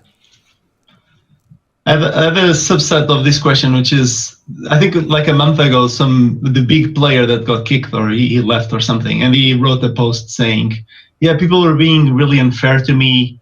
Is this like the other side of right? Actually so you mean players? When you say big, you have to understand people. Sorry, the Counter-Strike team. Yeah, the team big, and it was Tizian, right? I think I was the player. Was that his name? Yeah. So you made some videos ago about winning mentality, some time ago about winning mentality and so on. Do you think this is also lacking, or do you think this is just an isolated case? Right, that was a very weird one because that was, to me, that was less cultural because obviously they're all Germans. Than that was like I made this point on By the Numbers. To me, that was kind of like, even though I know those terms are so overused, that was kind of like the difference between millennials and people from the 90s. Yeah. Is that, like, again, the millennial actually, because it's mainly an American term, they have gone way more towards, like, it's not just even about egotism, it's about like your feelings are the most important thing in the world. And if you feel upset, everything must grind to a halt. Whereas, like, I don't know if you know what, like, from my life background, I remember, I won't say all the circumstances, but I was once in a scenario where I mentioned something when I was at a school, I mentioned something like, oh, at my old school, they did this. And a kid just turned to me. It wasn't even a kid who hit me and just said, no one gives a fuck about your old school here, mate. And I went, oh, okay, cool. Well, I realize now I'm in children's prison. That's what school is. Cool. Well, no one will be doing me any favors here. Watch my own back and try and survive this motherfucker. Now, in their world, the millennial thing would be like, I'd go home, post a vlog, wow, I've been mistreated. All the other losers would tell me, give me validation. Yeah, it's so unfair. They shouldn't treat you like that. You're a special person. I like Green Day as well. Like, you know, they'd get all this bad reinforcement that would make you all mad pussies. You'd never have to learn to become essentially the archetype of a man, you know, someone who can be killed at any moment, but as a result has to be a danger to the world, has to be able to take care of himself and people he cares for, has to be able to ignore when he doesn't like things things and put up with the fact that life is literally by definition unfair and always will be unfair. You can't sit around, it's unfair. Well, yeah, obviously. So the problem with that for me was they had a bunch of older generation players who understood what a team's like and understood what a German team's like, has its own structure. Yeah. And then they had this guy who came in who was like, oh, it's unfair, I never got my spots, and oh, they were mean to me. It's like, what do you expect? What do you expect? Did you think it was just going to be a silver platter with like the fucking major medal on it? You just to pick it up. Oh, I've got it, cool. No, it's going to be hard, isn't it? Yeah. That's why it's always so tough in all games to know really, you know, if someone should have been kicked from a team or if someone's the right player to add. Because on the most basic level, if I didn't have all this inside info or hadn't known the players from interviews and stuff, I could only go on what happens in-game. And in-game, if you reach your potential is all that matters. But if you have all these personality problems, you'll never get to the in-game potential. So unfortunately, sometimes, like for example, one of the reasons why them making this team of Existence, Shocks and Smiths makes perfect sense is because players like Shocks and Existence are very hard to get along with in very different ways. And Smiths has shown he can get along with both players. Yeah. So that alone makes him a valuable player, bizarrely. It's one less problem in a team. That's why actually one of the reasons why I massively rate people like Rubino, Zipniks, is they're not only fucking good at the game, but they're also not a problem. That is so rare. Whereas you have, I've seen teams where they all were good players and 3 of them were arseholes. And so the amount of problems you have just from those guys bouncing off each other all the time, that's what tears your team up, you know. But at the time you went for it because they're good players. Now, obviously you can't go the other way and have 4 really cool guys which aren't good at the game and aren't a problem. You'll never win. You have to be able to shoot people in the head. So it's why Counter-Strike and most games in general, but Counter-Strike particularly, it's so difficult to gauge really, you know, how a team works or who's the right fit, because there's all these other, like, well, you'd call them intangible elements that you can know a little bit, you can speculate about, but no one will ever really know. That's why that Optic Gaming statement was so interesting, because obviously you're finally getting some of the insight on what's happening, you know. Whereas if you just looked at the games they played, you'd say things like, oh, it looks as though the AWPer doesn't connect very well with the small site player. You know, you'd have some factor that actually might be stemming from the personality conflict if you knew, you know. Andreas, come on, you must have a topic, mate. Yeah, I do somewhere. I'm getting a bit tired, but I was thinking about something earlier. We'll make this the last one. This can be the last topic then. This has gone pretty long. Yeah.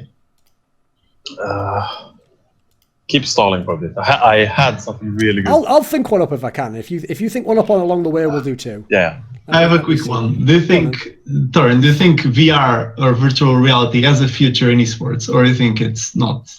Right. I will say this. I know very little about virtual reality in the modern day. The only period I knew a lot about it in was in the 90s, when it was already presented as you would escape into a virtual matrix and we would all live in those and work from them and, you know, all that sort of like ridiculous utopian bullshit. Yeah, of course.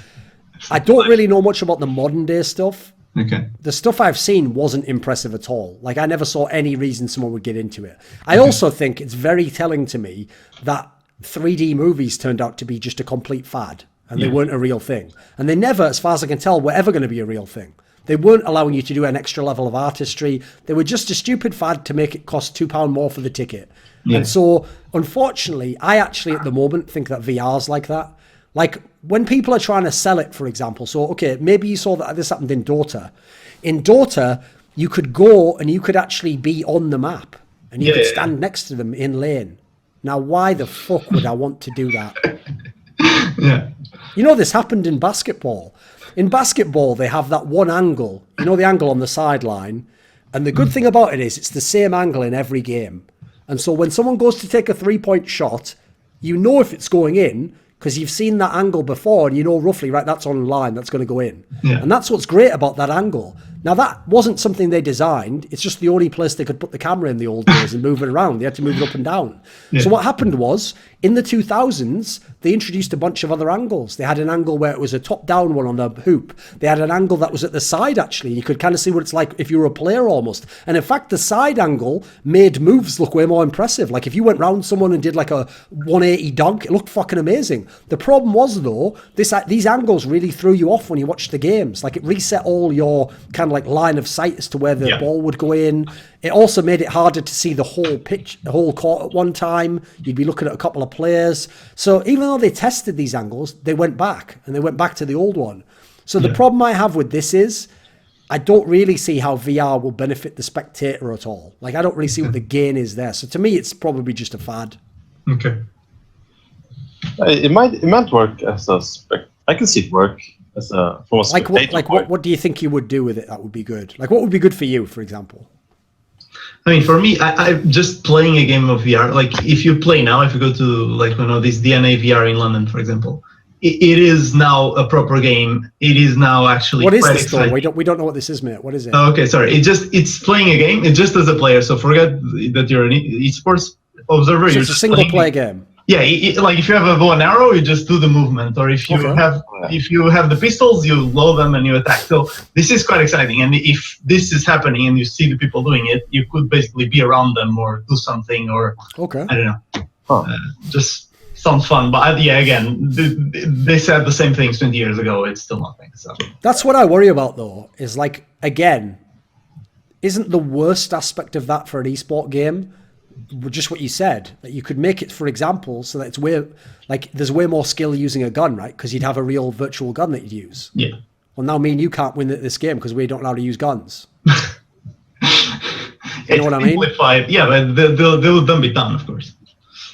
No, this is what I mean. No, the better it gets from the tech angle that you just sold me on, the worse it gets for me and you as individual plebs that are playing a game. Yeah. Like, I'll give you an example, okay? This was the stupidest part of that movie, Ready Player One. Did you see that movie? Do you know what it's about?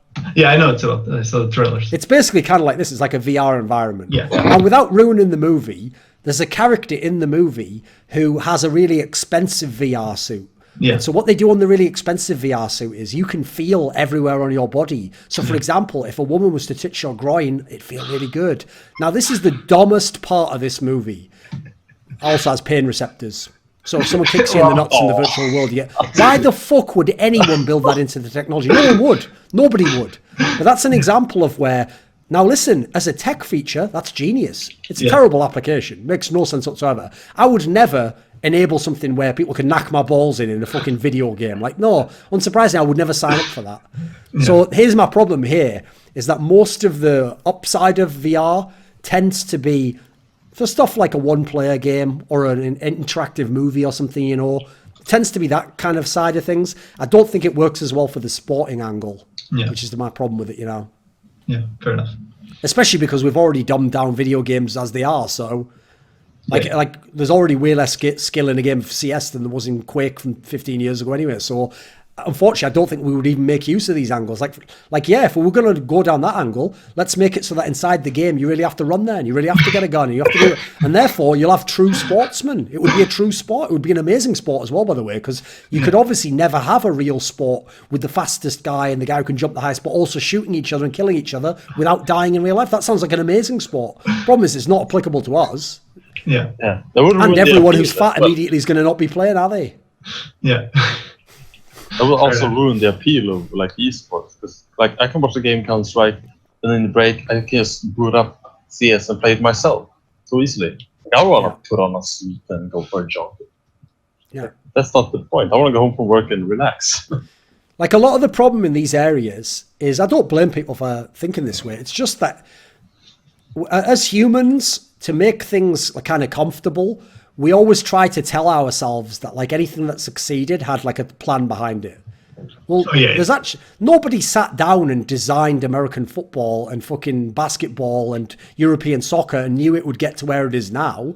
There's so much luck involved with that, and there's so many times where something that might even be a superior sport didn't catch on, or maybe it was too hardcore, or maybe people from one country just love this sport too much. There's all these factors. It's the same with like brands, you know. Obviously there's a brand of soda that is not in any way the best soda, but it's just more popular and sells more than one that might be objectively a better drink, you know. So sadly, as much as, you know, if me and you sit down and design a game, we're going to design it with all these cool factors, but odds are the actual games that get made, it's the other way around, you know. They'll just make a game, and then if people happen to like it, it'll get big, you know. Yeah. Have you got a topic, Andreas? Nah, I got nothing. Right, let me think. What about this then? Yeah. I'll think one up. Let's have a look. I'll just look at the subreddit here.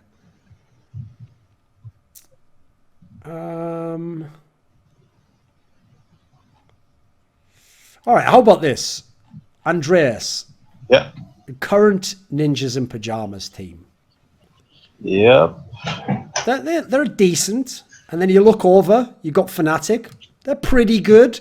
But the problem with Fnatic is, you know, looks as though they're somewhat capped out. Like, they're about as good as they can be. They can maybe be the fourth best team, you know. But they're probably not going to be number one. NIP's good, but we don't know if they can be much better yet. They've only done a couple of lands. Swedish CS in general is way, way worse than it was in the past. And these two teams, NIP in particular, you know, it's also getting at this point in time where it's tough to know what moves you'd even make, you know, because unfortunately, it's like Virtus Pro. If you're going to make a roster move, you have to kick some legendary player that part of you wants to see play still, you know. Yeah. So what do you think about the current NIP? Well, I do like it. I mean, they looked so bad a couple of years ago. So for me, anything's an improvement. Especially, I mean, that's why I'm Swedish. I gotta have at least some sort of pride for the home team, I guess. Like, are you cool with, like, if I told you right now that this NIP lineup, they can be the 7th best team in the world, you know, maybe they'll have the odd run that'll be really good, but they'll only be 7th best, but you get to keep all these players they've currently got. Would you be cool with that? Yes and no, I guess.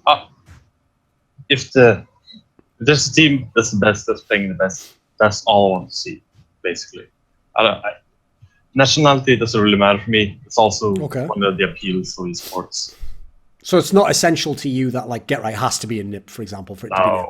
No, it's just basically just for the fans, I think. Like we have with the Björksen, he's a poster boy for TSM, basically. I mean, after your reflections, yeah, get better enjoy himself there. So that's a big factor. But so much, yeah, the fans, they see that player and are constantly think of that specific team. So that team and the organ player, they kind of, that's how I see on it. They kind of think that, well, gotta stick together. Gotta keep someone, yeah, or the PR goes to shit. Yeah. So then they don't really care if they're the best or not. Yes. So I have no respect for that kind of mentality, to be honest. Yeah. So it's like, I've always said it this way, right? Like, because a lot of those players and a lot of those teams will tell you to your face, no, I really want to win. And I tell you, like, no, you only want to win under your own terms. Like, if it's these exact players, then you want to win. But if you really want to win, you'd sometimes do a super risky move, or you do like a cutthroat move, like, sorry, beloved player who everyone loves, you're out, and this guy's in who's an arsehole and he's 17, you know, like, you would have to, if you really want to win only, you do that. It's like, if I'm at a company, here's what's bizarre. Nowadays, it would be considered really bad politics to say at a company, all I care about is making money. Don't care about anything, just making money. And yet what's mad is that's the equivalent of saying in a game, I just want to win. Yeah. Well, guess what? If you only care about money, the reason why that's considered a bad thing is because you will be fucking ruthless. That's how you succeed at business. But people in esports don't want to do that. And you get very few people. Like, the bizarre thing is, as much as people hate that I'm like critical of players, if I wasn't critical of players, some of these players would have been on shit teams a lot longer. Because it's true that there is a degree to which some fans, if it becomes noticeable, like I've pointed out this player's shit, and then they start to notice, yeah, he is shit actually, he's got a lot of problems. Yeah, sometimes they go too far. But if the team themselves doesn't see an issue with it, the only thing anyone can do is put some kind of public pressure on them. Yeah, of course. And I think that's a very Swedish thing as well. Like, oh, we have something here that's I really disagree with how this thing works in this team or this company. But, yeah, okay, go and talk to the man in charge. But no, I want this to be solved. I can talk to that guy. Yeah. They're so afraid of conflict. It's insane. Yeah, that's the funny thing. Like, here's the problem. Because in gaming, everyone like I feel like playing games fucking makes people's IQ go down 10 points and they forget half the words in the English language. Because unfortunately, everyone just has like buzzwords that they all just use. Like, I love seeing interviews where players are like, yes, he is an aggressive player. Oh, what about the other guy? He is a defensive player. You just told me nothing there. That's just absolutely nothing, mate. We can't just have 50% of players being aggressive players. You know, that a word aggressive is a brilliant word if you use it sparingly, you know, for a specific type of a player. Well, likewise, what people always say when you describe what you just said there, Andreas, is people will say, all right, Swedes are very passive aggressive. Well, no, some of them are. But a better term is they are conflict averse. Yeah, there's more. It's not even passive aggressive. It's more like passive annoyance. Yeah, but that's the point though. It's that even the guy who it's definitely not passive aggressive. Like, he hates this guy and he wants him out. He just doesn't want to be the guy who has the awkward conversation that gets him kicked out though. And so. Yeah. That means sometimes he has to put up with that guy being in the team, or they only get him out. I've noticed sometimes in Sweden, they have to do it like Julius Caesar style. Like, we have to realize that all of us hate this guy and then we all just kill him at once. Like, that's way easier to do than the one guy getting him kicked out, you know. It's actually one of the things, by the way, that's so dirty in Counter-Strike politically, is that when you have someone who's very bold, he's not afraid to take big moves and to get people kicked. Later on, some of his teammates, when they don't play together, will be like, oh yeah, it wasn't my idea to kick that guy. Like, remember this thing that happened recently with Navi where they like seized or whatever was coming like, it wasn't me who wanted to kick Guardian or something like that. It was something along those lines. Maybe he did say he did. But so there was someone said something like, I didn't want to kick Guardian. It's like, who gives a fuck, mate? Yeah. What matters is, did someone else and did you agree with him? That's all. At that point, it doesn't matter whether you had the knife. You were like, stand back, everyone stand back while we shank this guy. Like, you know, that's the problem though. No one wants to be the bad guy. Yeah. Even so, why do they have to be the bad guy? It's like, I don't think this kid's going to work on the team. Oh, fuck, he was a really good player. It turns out he was the one carrying us. I was wrong. There's nothing wrong with saying that. Yeah, you fucked up. But how could you know? This is unfortunately also the problem with allowing teams to interact with culture. Because as I just said there, technically a team should be like a business. The players should want to win the most and the team should want to make the most money. That's it. That's the only objective of those two entities. But what is the public objective? None of that. The public objective is we're supposed to be really good friends while we win. And we're supposed to be really cool people so that you want to buy the products of the team and so that you want to watch us because you care about our lives. And so unfortunately, most fans who are really big fans of any player like them for their personality. It has nothing to do with how good they are at the game. You know, They just love that guy as a person. And so sadly, if that fan then becomes a big part of your main fan base, then yes, when you kick that player, even though your team gets better, they might actually be not fans of your team anymore. So sadly, it's just where humans as social creatures will always have like a disconnect between business is more about like productivity, isn't it? It's just about like, are we succeeding? Are we doing what we need to do? Are we being efficient? Those aren't really human qualities. Yeah, but I think there's a big difference between, kicking Exist or Freiburg, which honestly they took way too long, and kicking Forest and Get Right. Like, why though? I think even now, you could get very good players because they just wanted to play with Forest and Get Right. You do sell way more merch if you have Forest and Get Right than if you have Freiburg. Like, as a businessman, it's way harder to keep Forest and Get Right. Here's the problem though. This is what I would put as the counter to that. I agree with you. It would. And that's why they should, in 2015, have been doing this, getting all the young players. And then they would have had all these guys who became good players since. But this is the downside. Is like, think about it. I'll give you the analogy from like a football perspective, right? That would be like saying, so we had this guy who was a legendary striker. But you know what? He's 36 years old now. But he still wants to play in the team. So what we should do is keep him in the team. And, let's let him sort of be a midfielder and then we get another good striker. Like, you know what? That could vaguely work, but you're probably not going to be the best team doing that, are you? Like, the best team's going to be the one that has amazing striker and an amazing midfielder, So the downside is, even the days when Get Right and Forest were going to be the best players, they've also gone. So either, like I proposed to Andreas, you have to be cool with them just being a good team and you just want to watch them guys play specifically, or you have to eventually start cutting those guys as well. But can they get back to number one? I don't think they can. I think Seems unlikely. That's an evaluation. It's like that. It's like a chess. If you could be a good player, but then you reject an opportunity because one day this would be great, or this would be a bad thing. But actually now that's your best chance. I think right now the best chance is to continue with Forest and Get Right and accept that they are. Yeah, but here's the problem with that. That's like a fat guy who had 50 chances to diet.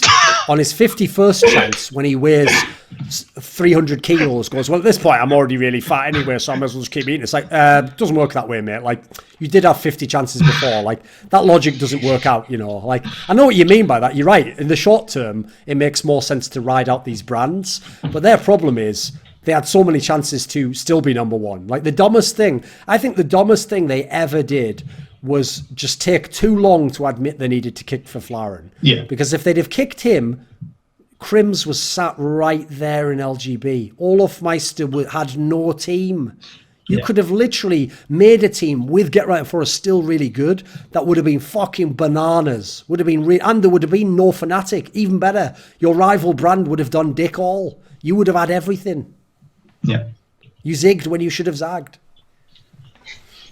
Yeah, you Freiberged when you should have, I don't know, Nineberged, I don't know. But if you're the CEO, do you want 50% chance of being the best in the world and 50% chance of having nothing, or 100% chance of having Forest and Get Right?